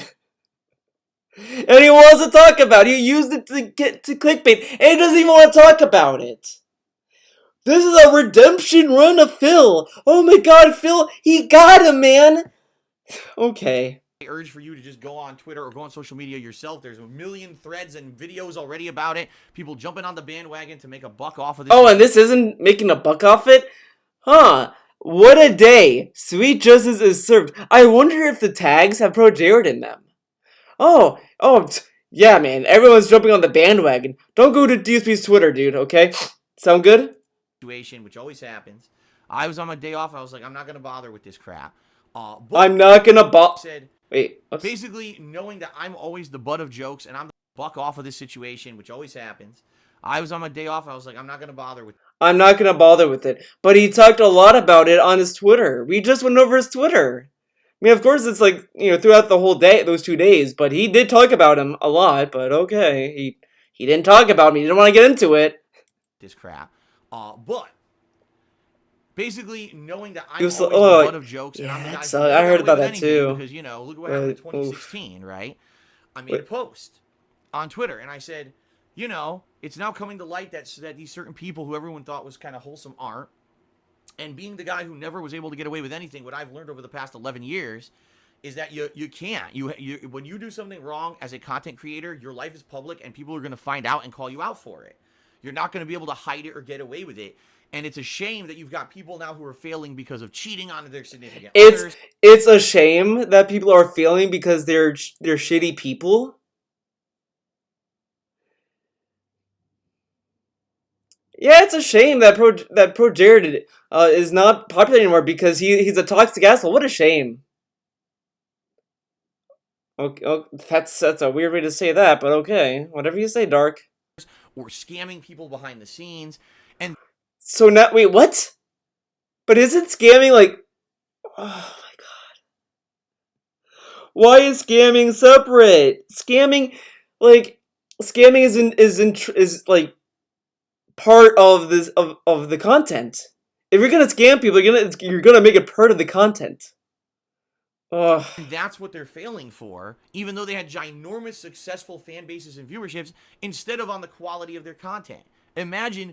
But wouldn't the scam affect the quality of the content if they're scamming their viewers? How does scamming not affect the content, DSP? I want to know that. Tell me how scamming people doesn't affect the content. Putting out content that everyone loves, but because you're a scumbag behind the scenes, you fail and everything falls apart. And sadly, that's what's been happening with a lot of content creators these past few years. Imagine your soulmate and she's perfect, and you go see your parents in town. All right. There's a wedding, so much to do. I made this one post, and you know it got some traction. The thing is, my Twitter almost never gets any. He does that shit on trolls. That's being. Obviously, on trolls is more important than spending time with your family, dude. Come on. Because there's people who hate me so much, as I told you guys, people who stalk me and hate me so much, they will literally find people who like my tweets and stalk them. Oh yeah, yeah. All those people that liked that tweet, we're all gonna go after those people, obviously, because how dare they like a tweet? I'm sorry. I think more people are gonna go after Ian than anyone else that liked that tweet because Ian said something really fucking stupid in that tweet. He says that, oh, he's on a redemption arc, then goes on to say that, oh, he did all that. Man, I thought he was only cringe. Yeah, I wonder why you didn't know that, dumbass. And then he says, well, people deserve to get shed on because they shit on him. What kind of logic is that? I can understand. I can understand. Like, if these people went out of their way and, like, shat on DSP to the point where, like, they cost him actual money, you could, you could argue that, oh, well, if something happened to the Be Awesome owner or Jackie Chan, that'd be warranted because of what he did to him. But, like, that's more debatable, but it's closer than what actually is going on with him. But okay, whatever. Let's.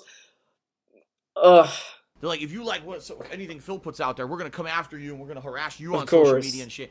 So even though I have some like 23,000, well, I had 23,000. I think at this point I might have like 25,000 because I got so many new Twitter followers in the last like 12 hours.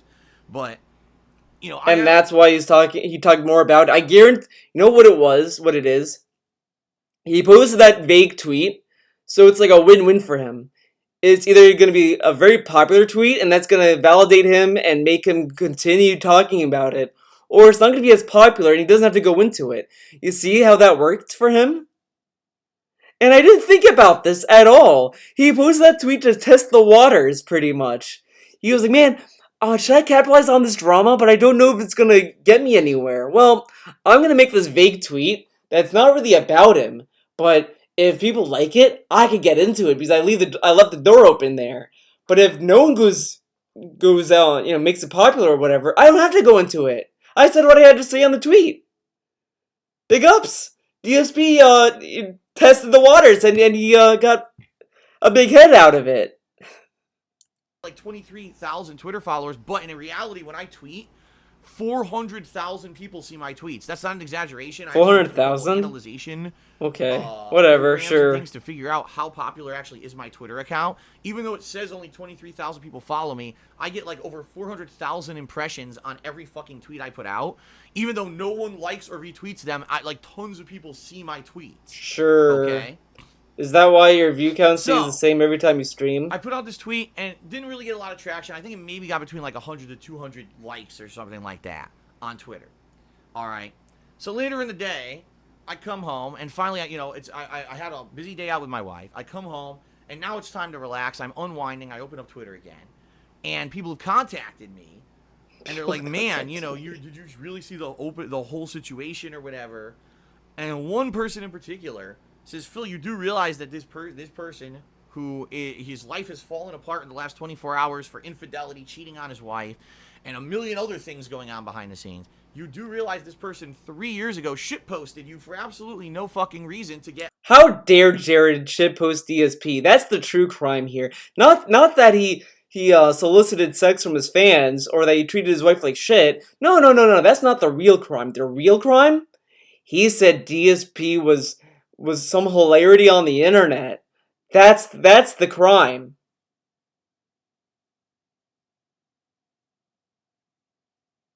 And how can people hear this and think this is cool? Oh yeah, DSP, he has a point. Yeah, big ups, man. He's the hero we need. Okay. A laugh. Said, I'm not surprised. I'm not surprised at all because everyone does it. It's like I said. Sadly, there's people out there who this is what they do. They take the easy pot shot at me, the easy pot shot, okay, content creation, right? To try to say, oh, let's get a cheap pop out of our viewing audience. Yeah, DSP is such a lol cow that, when you mention him, everyone's gonna roll on the floor laughing, dude. Go to your parents, say, hey man, I saw DSP, and they're gonna be like, whoa, Timmy, that's so funny, man. DSP does suck. I agree. So in particular, this guy did this over 3 years ago, and I just read the tweet that he put out there, and for him, all right, this tweet to him was kind of like, oh, let's just make fun of someone who's already beaten down. I know this guy's way below me in popularity, but let's just Jared wasn't even fucking verified on Twitter, by the way. So kick down and piss down even further on the people under me just for a cheap laugh, you know? Basically, a really now I wonder if he's gonna think that Mega 64 took a cheap laugh at him, because the thing is about that is that DSP kind of started that. Because DSP literally posted on Twitter, well, I'm watching the VGAs, and apparently it's a sketch show, and they have a skit or whatever. He didn't know that Mega 64 was doing a joke. He didn't get the joke. And then Mega 64 was like, oh, like kind of made fun of that, because they're like, because the first award was a tie, so I mean it was kind of obvious it was a joke, and he didn't get it. So they were like, oh yeah, man, is it satire, whatever. And then DSP started having a feud with them, pretty much. And it was so ridiculous. And the thing was, okay, this is a little tangent here, but what's funny to me about this whole thing was, even at that time, I don't think I knew who DSP was. So and on their podcast, I was watching the Mega 64 podcast, and they were saying like, well, there's a guy, I don't know if I want to say his name. The chat knows who he is, so I'm not gonna say his name, but, you know, I kind of feel sorry for him, because he didn't get the joke. Like, the first award we give is a tie, like, in the first 5 seconds, and he didn't understand it was a joke, whatever, and I was, like, sitting there, and I was like, how did someone not get the joke? It's so, because it was obvious.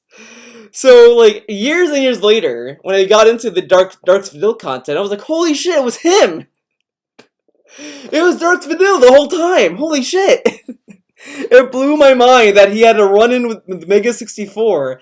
That shocked me so much. I was like, oh shit! If I wasn't blocked for defending Street Fighter V, I probably would be blocked for defending Mega 64. That is hilarious.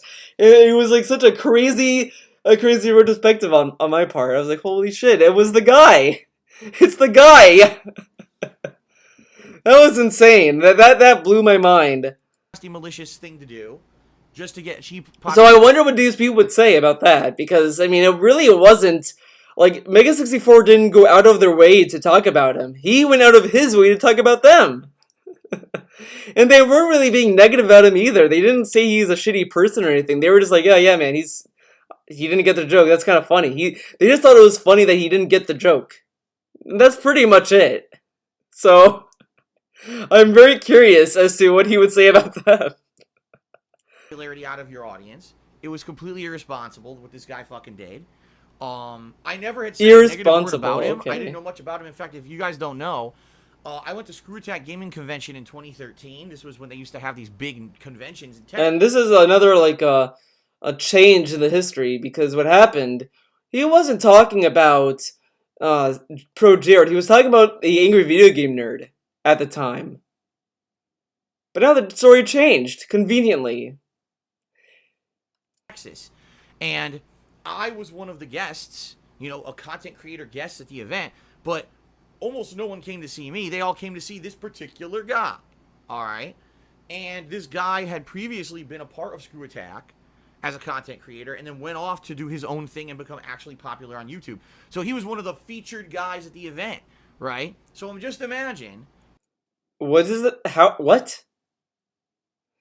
So he got fucking upset that he... What? This is an event that we kind of co-headlined, even though he was way more popular than me. A couple years later, I think I'll just say something really nasty about him on the... Co-headlined. Look how petty this is.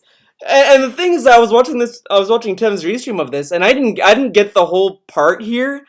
I heard the convention part, but I didn't really hear the rest. But man, this sounds even more petty than what I remember. He really got that upset that, well, we were headlining a convention. Dude, a convention's many fucking guests. And Pro Jared probably didn't even know he was even there. And DSP got the wrong guy to begin with. It wasn't Pro Jared, it was fucking angry video game nerd to begin with. But he's like, well, it's Pro Jared, man. Oh yeah, he was there, and we were at a convention together. He shouted at me. He made it sound as if he was in the same room as him. He wasn't on the same. If he was at the same desk, that's different, because that's the same desk.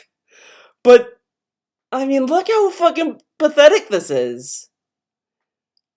DSP, are you a fucking child? This is something like not even a 12-year-old, a fucking 5-year-old would do. They would get this upset about it. Come on. Come on, really? The fucking internet just for a cheap pop, right? Even though I'm way more popular than him, let's just do that. So if anything, you know, just this is evidence that this guy was a scumbag to begin with. A scumbag to begin with. Well, we ran a convention together. He was in a different room, different booth, different time, and all this stuff. He shed on me. And you know, years after, wow, Phil, I thought you're not petty. Oh, whoops. You know, years ago, before any of this new stuff came to public light, that this guy was basically an asshole.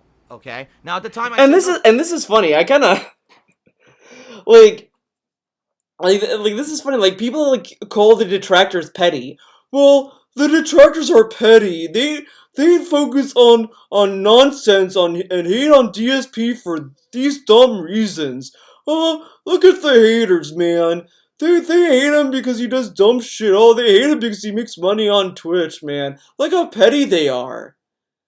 Here we have a fucking 37-year-old man crying about him being in the same convention hall, not in the same booth, not the same panel, complaining that, well, they were in the same convention, and how dare, years later, he say that, wow, DSP said hilarious stuff, man.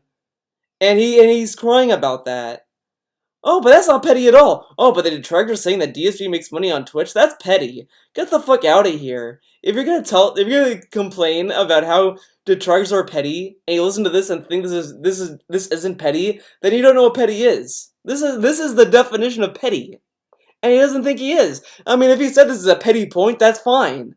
I mean, I've made a lot of petty points in these videos. I will admit that a lot of the stuff I say are nitpicks, but this is the definition of being petty, and he doesn't think he is. Because the bottom line is, like I said, on a daily basis, this happens to me probably dozens of times. Content creators will bring me up and make me the butt of their jokes and just say nasty shit about me. And I'm just like, well... And these content creators that make him a joke and make fun of him, they don't really go even that deep. The detractors go in deeper than them. Oh man, the Angry Joe man said that my content is silly, or that I suck at games. So, oh man, what a nightmare. Okay. Well, let it roll. You know, if I just sat here and I addressed... Let it roll? Is this letting it roll? Weird. Negative thing every content creator said about me, I would never actually put out any content. Oh, sure. On my own. I'm just being honest here. Yeah, okay. No content of my own. This would just be me all day, every day addressing it. So there's no point. Remember when he told us that... Oh man, you know, one day I'm gonna watch that Alpha Omega Sin video DSP put out, but in that Alpha Omega Sin video, he literally mentions, whenever a content creator makes fun of me, that's it. I'm gonna make a video like this and call him out. You're invoking the sleeping dragon now. He fucking made a video saying that he is gonna call people out. He literally said that. And now he's saying, well, I'm never gonna do that. I would be here all day. I would never make content, dude. But he told us that he would do that in that Alpha Omega Sin video. Whoops. Okay, I move forward positively. I'm the kind of person that I would rather focus on... Look at the sleeping pig. I like that one more. I'd rather focus on positive, productive content. Let's put out a fun, interactive... Now you get to see what pigs can do. Game rather than, oh, let's just sit here and have a drama fest, stream. That's not what I'm about. Even though I am an interactive streamer now, and if people bring up drama, I will address their questions about it. Wait a second. You will address the drama, but you tell us every day the stream isn't about the drama. Don't bring up drama. This isn't about the drama. Don't bring up drama. Now it's about the drama. What? Very nice. I try not to make my streams the entirety end-all be-all about that shit. Okay? Okay, sure. Sure, buddy. So that being said... This person shows me this tweet, and I'm like, man, so behind the scenes, this guy was a complete scumbag, right? All these horrible things that are coming out that this guy had actually done. And this guy had the fucking audacity. He was so fucking... He had the audacity to say that I suck at games, man. Terrible. How dare he? Yeah, that's way worse than what he actually did to people that... DSP, you really want to play it up? I mean, if he knew what Progear did, I don't think he would want to play the victim here, but he wants to play the victim, I guess. Full of himself, being at the top of the world, having 1 million YouTube subs, making tons of money hand over fist on his fucking YouTube channels, and this motherfucker went out of his way to piss on me. This motherfucker. Man, I wonder why he's so brave to shit on him so bad. Man, it's like, since everyone else hates him, he feels safe that he can shit on him too, because everyone hates him. That's how he's always been, even with games. If everyone hates the game, he feels more free to jump in on the hate bandwagon. The guy that complains about people jumping in on bandwagons, he jumps in a lot of them. Fallout 76. You know, everyone hates that game. He feels more inclined to say, this is a shitty game. Look how dumb this is. Fuck this game. He goes, like, full in. But if it's a game that's, like, popular or somewhat popular, well, it's just me, man. I know you don't... Like, I think Devil May Cry 5 is a good example. Like, when he was, like, he didn't really love that game. He was like, I understand that people like that game, and I'm not gonna shit on people who like the game, but the game is, like, not that good for me. I'm not a fan of it, so it's okay, man. It's not for me, man. Okay? But when it's, like, a game that, like, let's say, or like, I mean, Monster Hunter World is another one. That game he didn't want to play because he didn't like it, and he was so afraid to say that he didn't like it. Oh, I understand that you guys like it, but I don't want to play it, man. Okay, I understand. Oh, Fallout 76, piece of shit. Fuck you guys if you like that game. That game is hilariously bad. Look how bad it is, man. Yeah, that's how fucking how much of a pussy he is. He's so afraid to speak his own opinion. He has to wait until he knows that it's a widely popular opinion to hate on something, to hate on it. Kinda sad, if you ask me. I said, guess what? I think it's finally time that DSP bites back a little bit. Oh, now is the time to bite back. Not when he actually said it when it was relevant. No, of course not. Why would he bite back then? No. He should bite back now when everyone hates him, because that's no way looks desperate or petty at all. Or pathetic. No, of course not. No, of course not. No. Do it now. It's okay. So I took his tweet and I directly quoted it and basically copied what he said almost word for word. Look how proud he is of this low-hanging fruit kind of response. This rebuttal, like, is not that reply wasn't even that impressive. Wow, you copied the insult and threw it right back at him. Wow, man, that's so original. Oh man, let me tell you. Larry David, step back. We got comedy genius darksfadil over here. And basically said, you know, his tweet. Actually, you know what? I should read it so you guys understand what I'm talking about. Why? You guys might not understand what I'm talking about. So it was early 2016. His tweet said, I took a wrong turn on the internet and ended up reading DSP hilarity. Haha, whoops. Wait, really? He said that? Oh, fuck. You know what? I believe that completely, because he kind of says that in this video as well. But of course, that's what he would do. It's so obvious. He wouldn't say it because he's that much of a fucking pussy. He has no backbone. He has to wait for everyone else to hate on someone for him to join in. Like, that's how pathetic he is. He is that much of a pussy. He's afraid to. Oh my god! I can link you to a video. I think. Oh, I don't think I'll be able to link it here. Is it a Mr. Hustler video? Hold on, did Mr. Hustler send me some gold dust? Oh shit, send us gold dust, dude? Did he? Oh shit. No. But it might be on Twitter.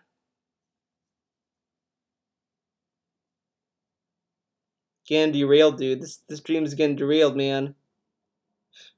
Let's see. Who would have it? Oh, it's a clip? Okay.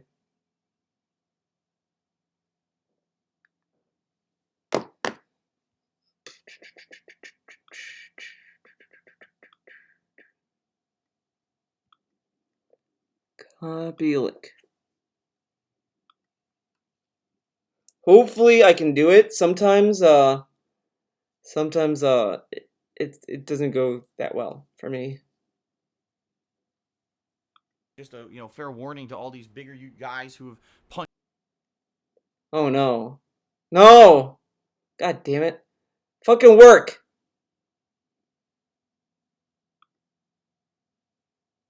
Down on me for years. You know, I know how to bide my time.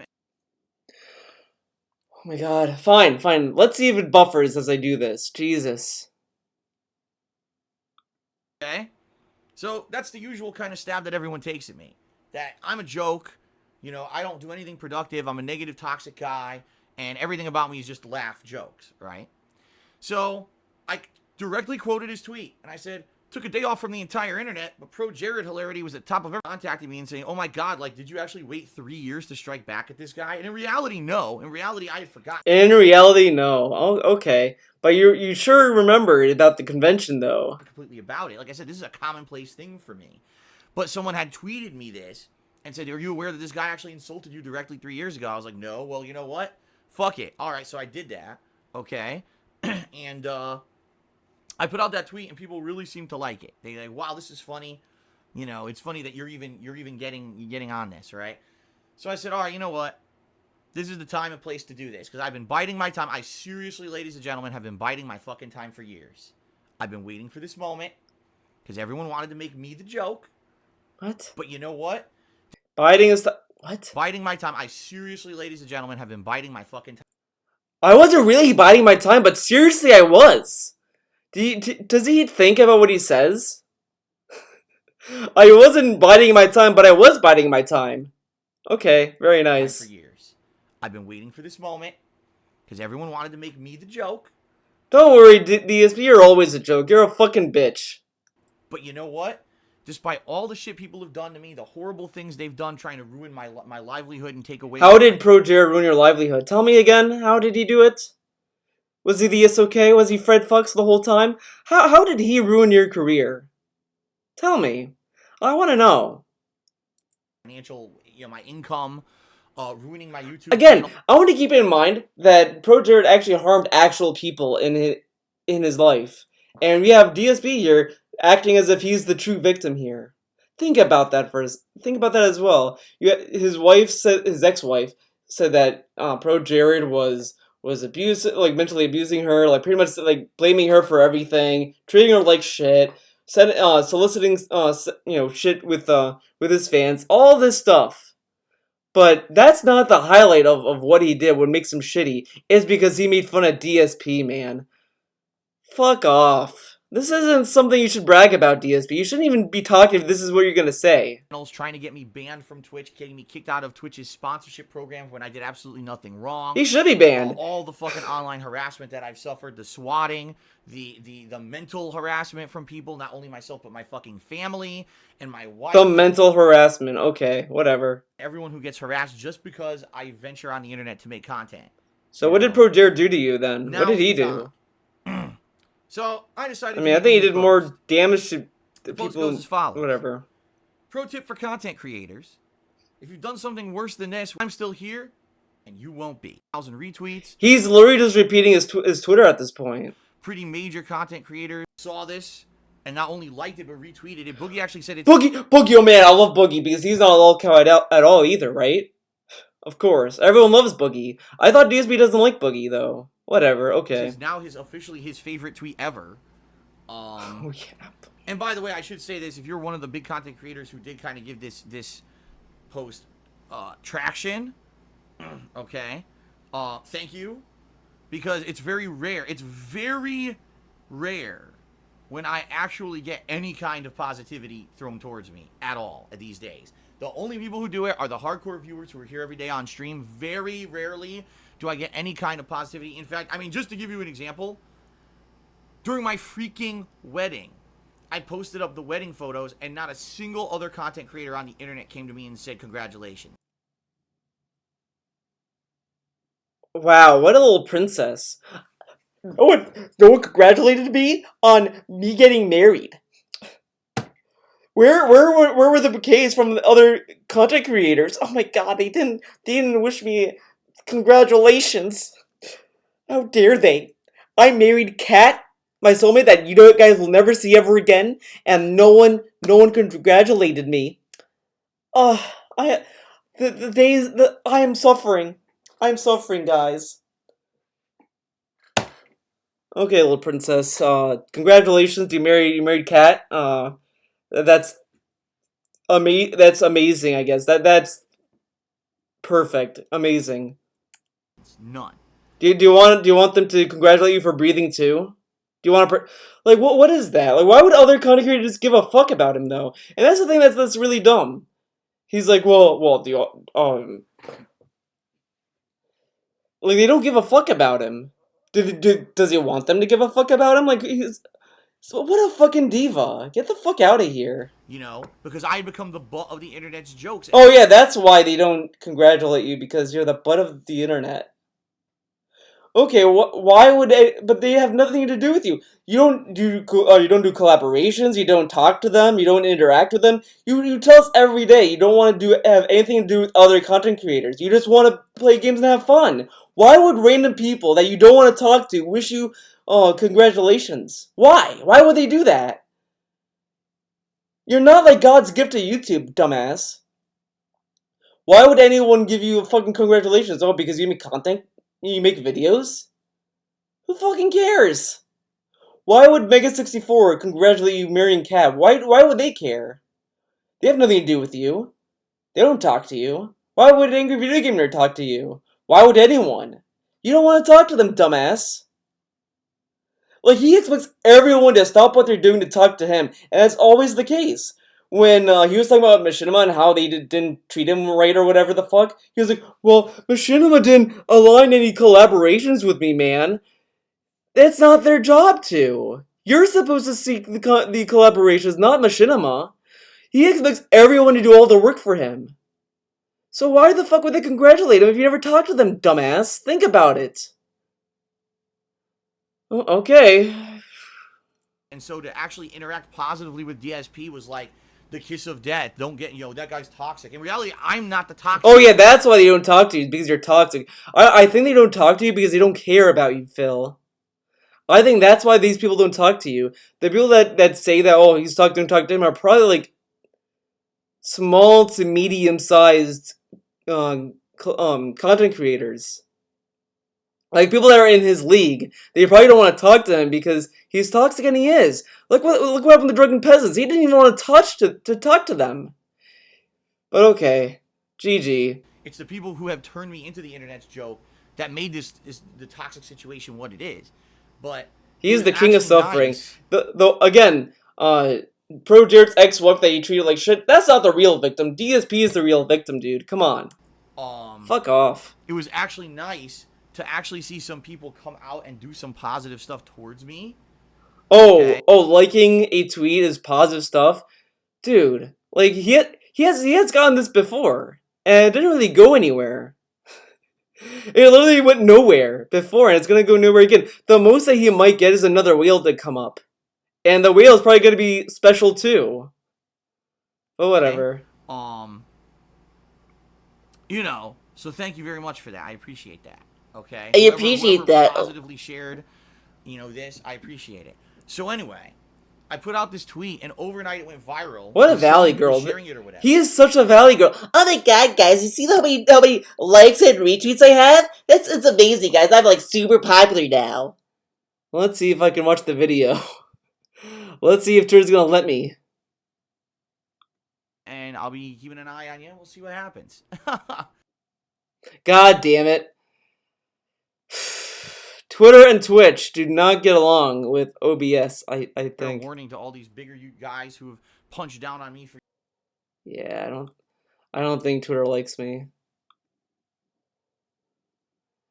Well, I mean, it's pretty much validating what I said. It's fine.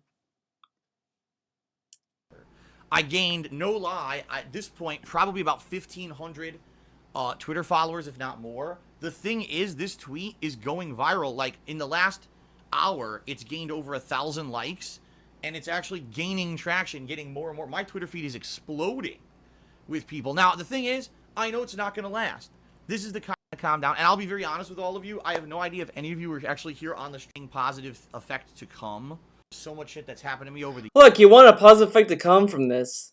Wow, it's like he did it just for this. Man.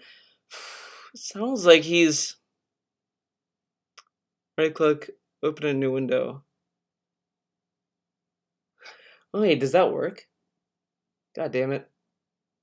You know, I'll try that. I'll try that, guys. Copy link address. Let's see if I can do it.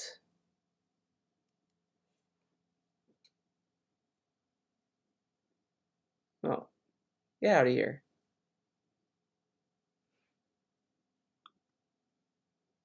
Let's see. Right click.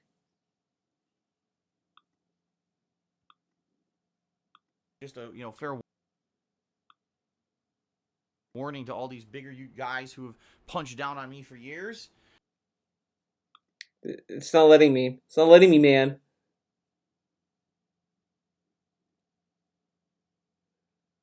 Bullshit. Oh, fuck. Let's see. Copy link to tweet. Whatever. It is what it is.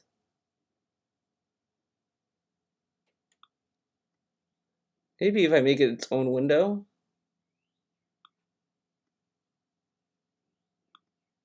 I know how to bide my time, and I'll be keeping an eye on you. Okay, it's not worth it anymore. The years, and it would really help me to get more attention on my streams and more contributions. The bottom line is More as I'm about to tell you contributions. guys,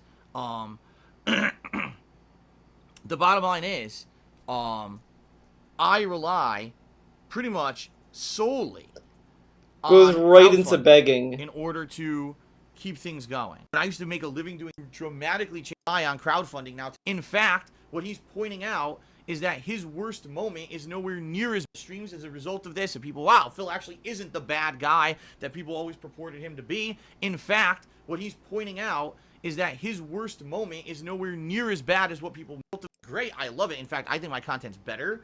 I had to dramatically change my format to be an interactive streamer and constantly be doing shout outs and thank yous for all of your contributions and everything, which is great. I love it. In fact, I think my content's better, but I do rely on crowdfunding now to make ends meet, So it would be amazing if in the next few weeks we get more viewers on the streams as a result of this, and people, wow, Phil actually isn't the bad guy that people... He isn't the bad guy, dude.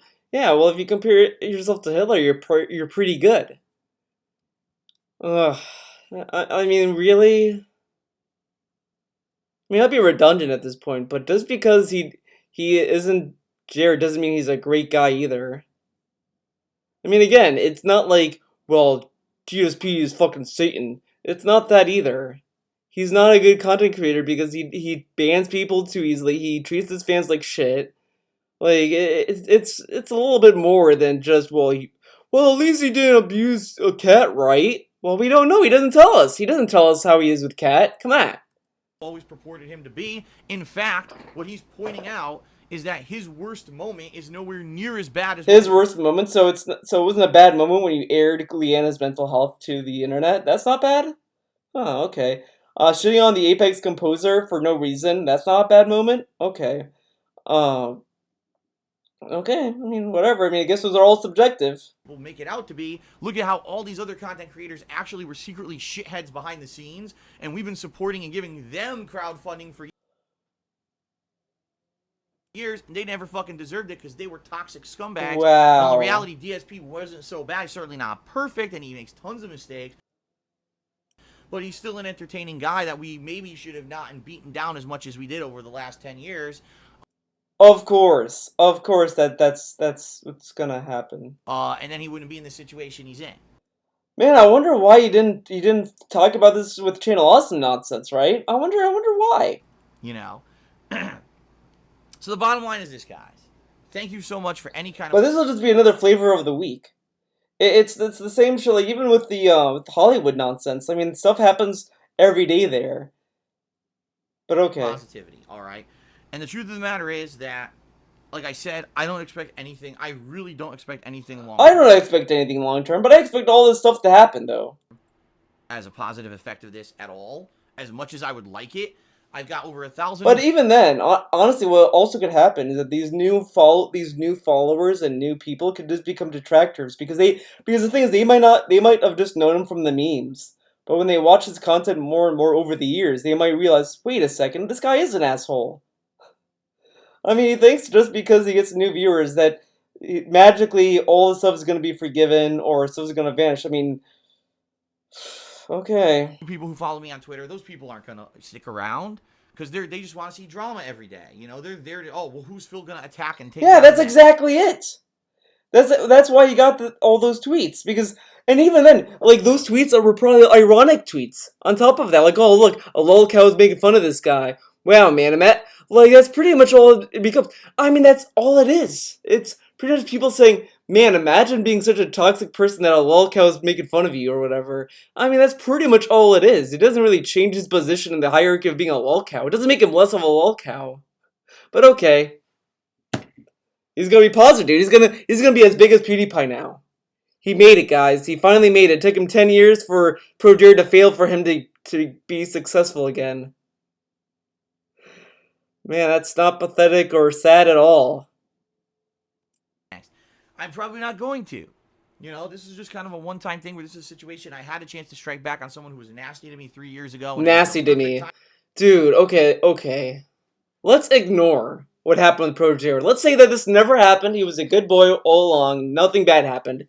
And if you look at that tweet, was it really nasty?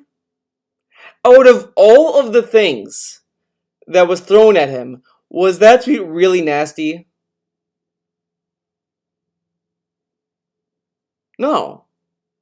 And again, the issue I have with this is that if you think about what actually happened with ProDare and you compare it to this, it really makes DSP look fucking petty and retarded.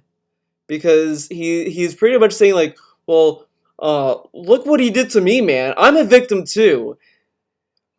You have a woman you have a woman saying that this guy treated her like shit, blamed her for everything, blaming for the relationship going south, even though he was kind of being shitty about it. He's soliciting sex from his fans, doing all this stuff, and it's this whole thing. And then you have this guy. Oh yeah, man, I'm a victim too. He said that I was a doo-doo head. Wow, man, Phil, how do you live every night? How do you go to sleep, man? Wow, he said that you're bad at video games. Oh, man. Yeah, I mean, even then, what Alpha Omega Sin did is only slightly worse than what Jared did. And even then, like, all the stuff that he cries about big content creators of shitting on him for was literally nothing. And he cries about it. Do you know how sad that sounds? That's really sad. That's really pathetic. Ugh, yikes. We had a tweet. I think like last week or maybe the week before about that Star Wars fan that cried at a trailer and people were making fun of him. That was worse than what he goes through. The kid was watching a Star Wars trailer. He got emotional about it, and everyone was making fun of him. And that's kind of shitty because the guy got was like, oh my god, Star Wars, and he was crying and he got moved by it, and everyone was shitting on him. Oh, look at this pathetic kid who watched Star Wars and blah blah blah, shitting on him. You know, that's pretty fucked up. The guy was excited and he got emotionally moved. Oh, someone said DSP was bad at video games. Oh man, what a miserable person, man. Oh man, nasty. Get the fuck out of here. Timing the perfect stab back, and you know it is. And the other thing on top of that, there are people that get harassed to the point where they leave the internet, and I feel sorry for those people more than this. He still goes on, he still tweets and all this stuff. Obviously, it doesn't affect him in a way, but when you have people who like started in a movie, and then people make fun of them to the point where they leave Instagram and all that shit. Oh well, whatever. But DSP, someone said he's bad at video games, man. Whoa, man, I feel sorry for him, man. Okay. Okay. So, thank you. Excalibur, that's still not like okay to laugh at the kid. I mean, the kid likes Star Wars and he gets emotional about it. So what? I mean, like, okay, a kid got emotional about watching a Star Wars movie. Why is that a thing to make fun of? Like, I don't care about Star Wars that much either, but I'm not gonna make fun of someone who cried about it. I mean, who cried during a trailer. I mean, people get emotional. Oh wow, he cried at a trailer. Why do we want to make fun of a kid for that? Oh wow, guys, a fan got emotional about watching a thing he likes. Ugh. He's not a kid, he's an adult. Even then, I don't care. If an adult cries about something, who cares? Why is this like I don't quite get why it was okay to make fun of an adult who cried during a trailer. He got emotionally moved by it. Who cares? If he wants to cry about a trailer, he could cry about it. It is what it is. Okay, he cried about it. I mean, it doesn't really change anything. Like, people cry about a lot of stuff I don't give a fuck about. People like The Big Bang Theory. I mean, I think that's a terrible show, but whatever. I mean, people get moved by it. Like, we're really gonna make fun of someone for doing that? It's not like the kid was crying and saying, like, oh man, I don't know. Like, it's...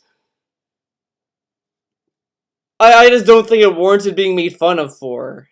Like, you could say, man, it's... Like, I wouldn't cry about a Star Wars trailer, but it's different to be like, yeah, fuck this guy, look at him, he's a little bitch, he's crying in a Star Wars trailer. It's two different things.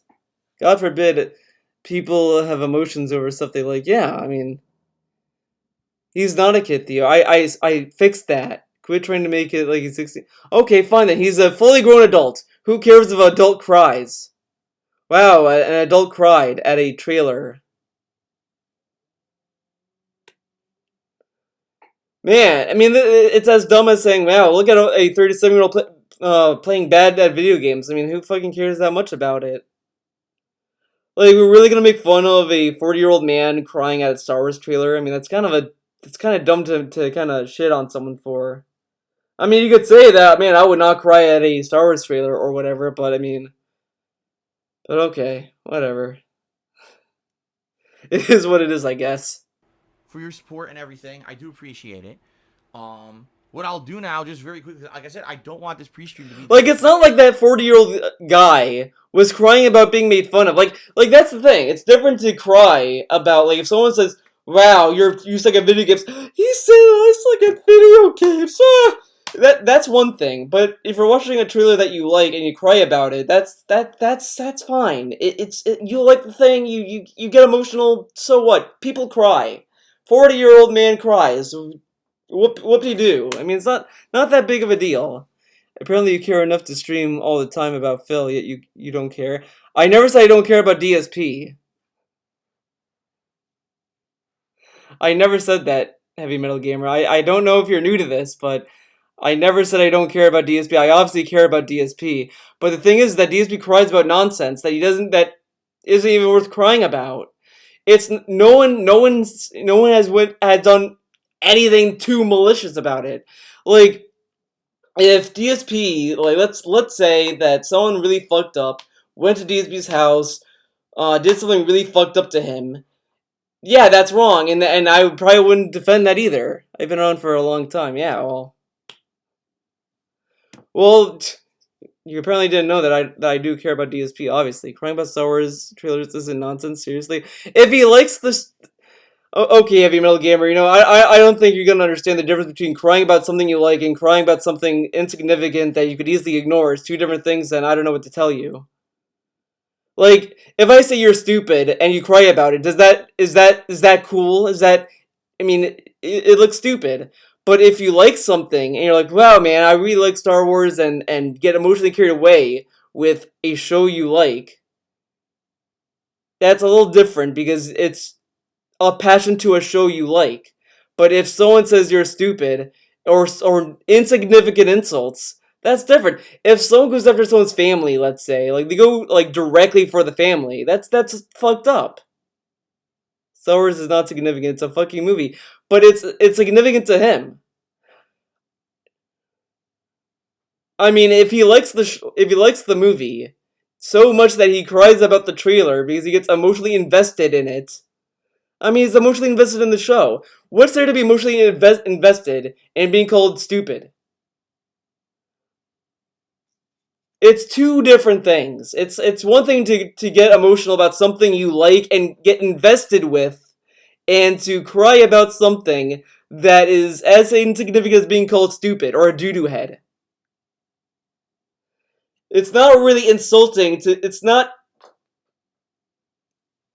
It's just. I mean, again, you could say it's silly to get emotionally invested in a movie or whatever. That's fine. That's like a reasonable response to it. But it's like, yeah, look at this guy. He's crying like a bitch, man. Look at him, man. He's crying about Star Wars. He's getting invested in it. Wow, what a fucking pussy. That's completely different than being, yeah, you know, I called him an idiot and he cried about it. It's, I don't know, it's whatever.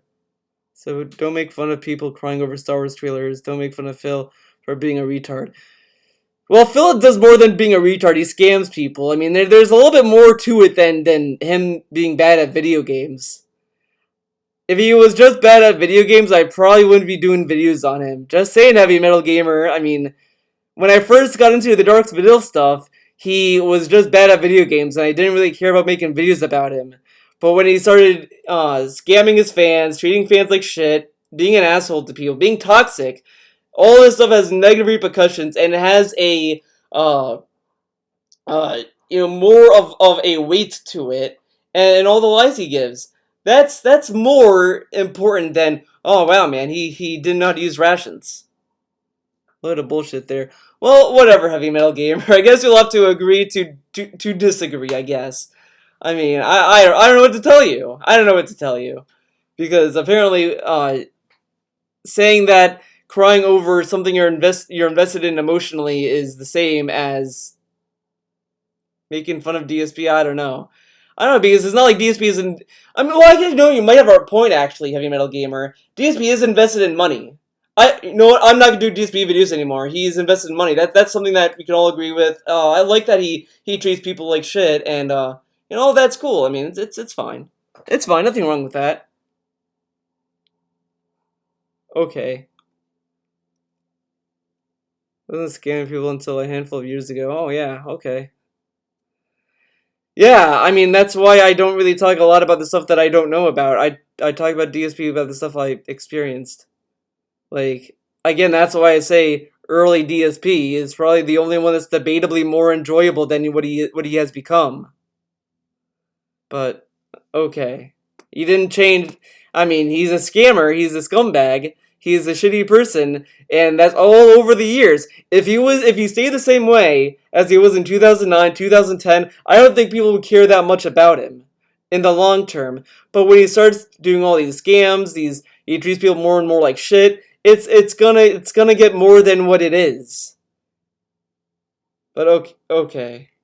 Entirety of my stream. So what I'm going to do is transition now into plugs so you guys understand. There's many ways you can support me. You've been seeing this on the pre-stream. I have a Patreon. I have a Teespring. In fact, I'm wearing one of my shirts from Teespring right now, which in my opinion is one of the... Oh, we get straight into Teespring.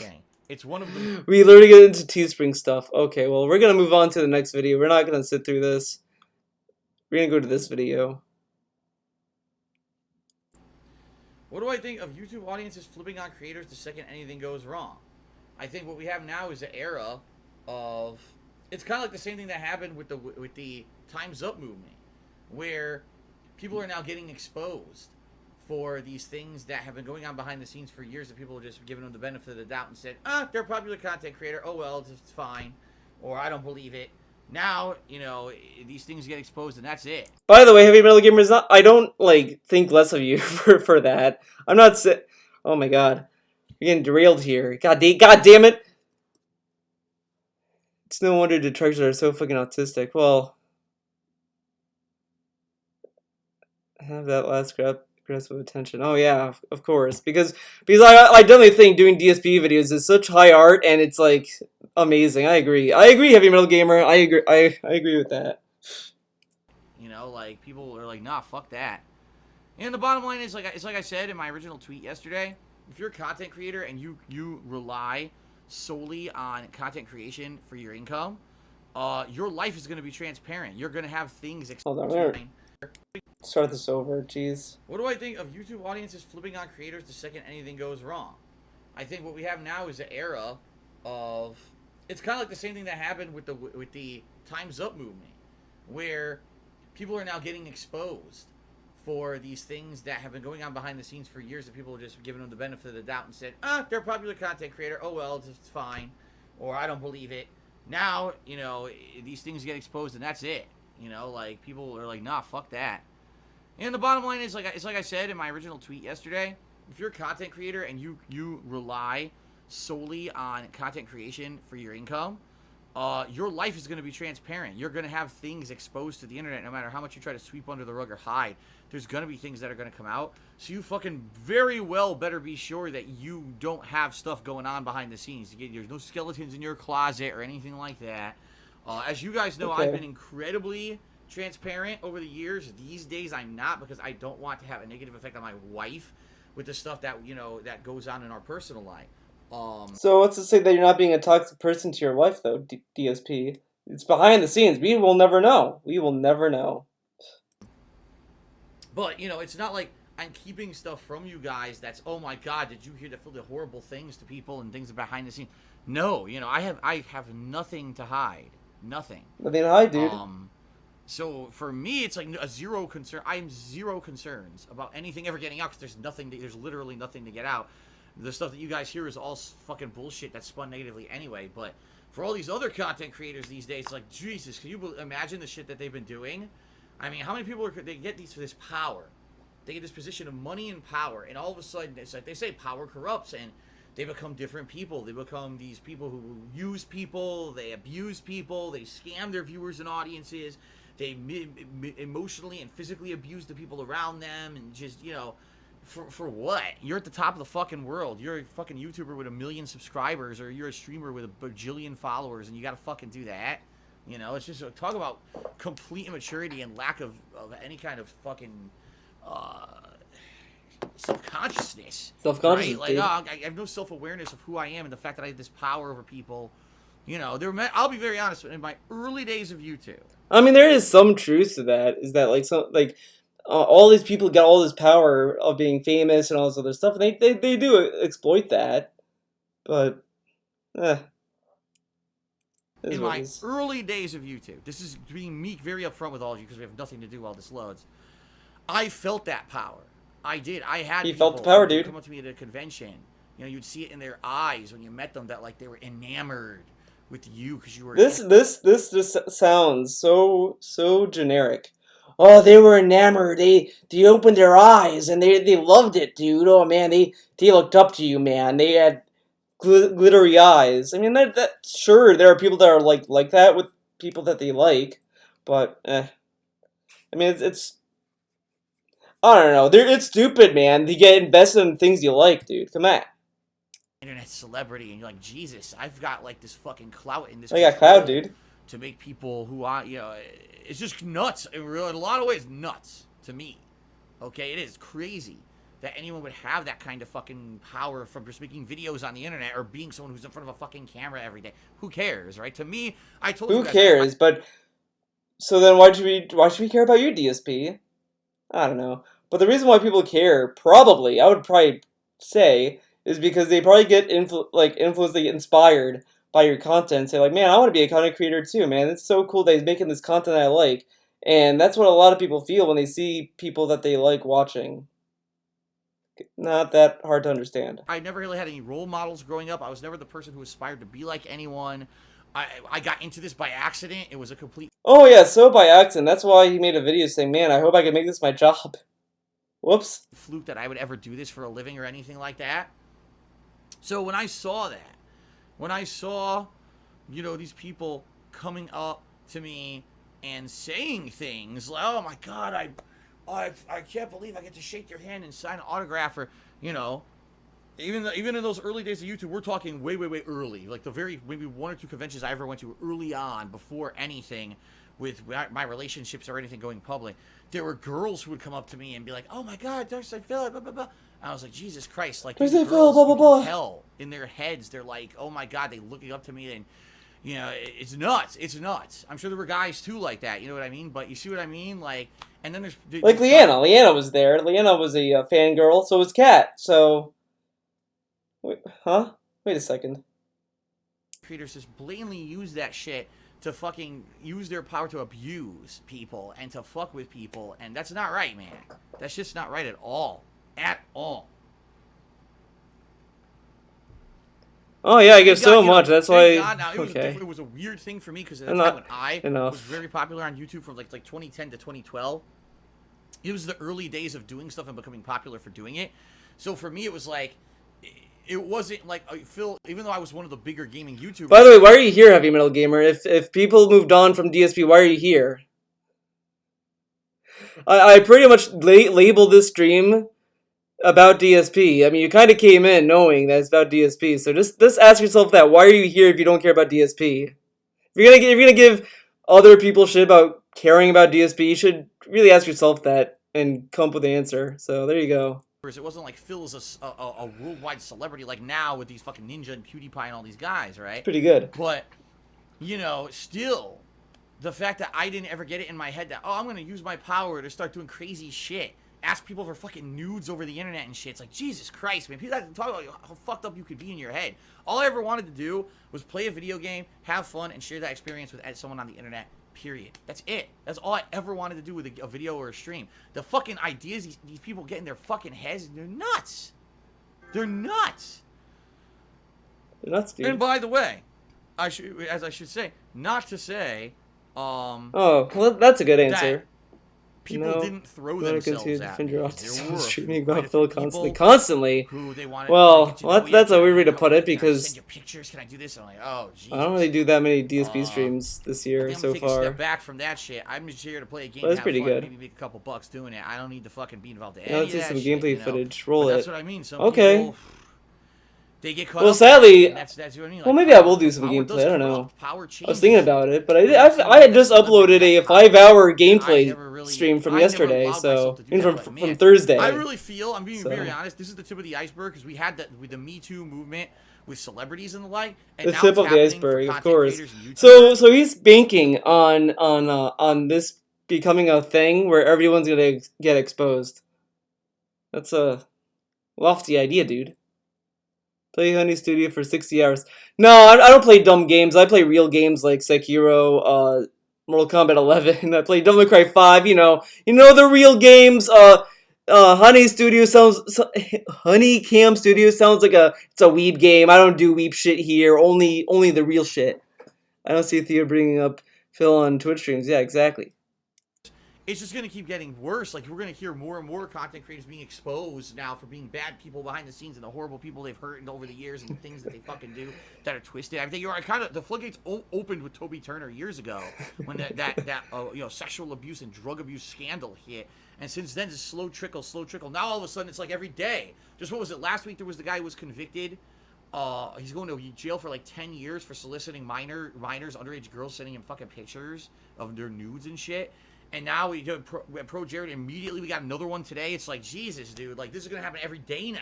Yeah, every day, dude. He's going to get a hot topic every day. So, when are you going to play Apex Legends for 100 hours? Alright. I think that's it for this stream at least. Because I have to pick up flowers for Mother's Day, dude. So I gotta do that.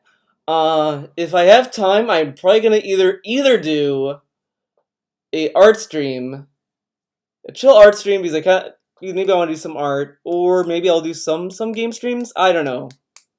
I'll let you guys know. I'll let you guys know what happens. You follow me on Twitter, you know the deal. You know, I will. Okay, I will say this though. I do want to slightly apologize for the little argument I had in this with Heavy Metal Gamer. I wanna just say that we may not agree. Face to face about that Star Wars fan Heavy Metal Gamer show, but I don't know if I got a little too heated in that argument. I didn't mean to be too heated in it. I'm sorry. I'm sorry if I came off like an asshole about it. So I do want to apologize for that. I think I got a little too overboard with it. I was getting also a little annoyed because I wanted to get through this, and I kept getting distracted and derailed by the chat. So I'm sorry. I'm sorry if that came out really dumb. So that's my bad. I do get heated at times.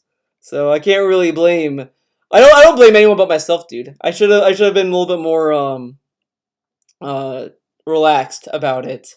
So I apologize for that. But it's it's a discussion. It's not like I don't think negatively of you guys. But I want to say thank you for all the viewers, all the people that watch all of my other videos as well. So I don't mind. I mean, I do like talking to chat as well. It's not like it's like, oh man, I have to talk to chat, man. Bullshit. But yeah. So I at least want to just say that I'm sorry if I was reading too hard into the mic. But it is what it is. All you can do is keep trying to be better. So anyways, thank you for watching. Thank you for watching the stream. This was a fun stream. Despite the argument, it still was a great stream. I don't think negatively on anyone. It's all about the positive vibes.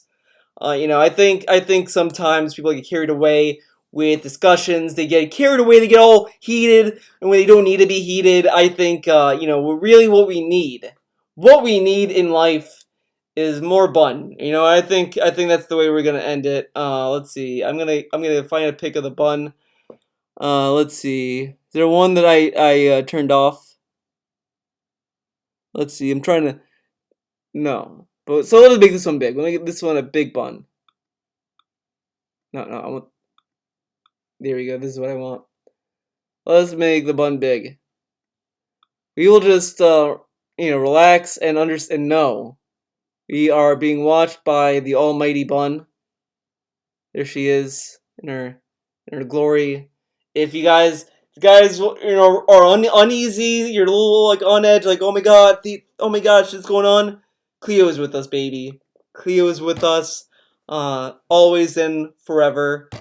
But anyways, yeah, thank you for watching. Thank you for coming out. I think I'm gonna stream either art or games, either today or tomorrow. If you want to keep up, you can always follow me on Twitter. My Twitter. It's there. You can always go there and always say, "Hey, man, what are you doing?" So, thank you guys for watching. See you guys next time.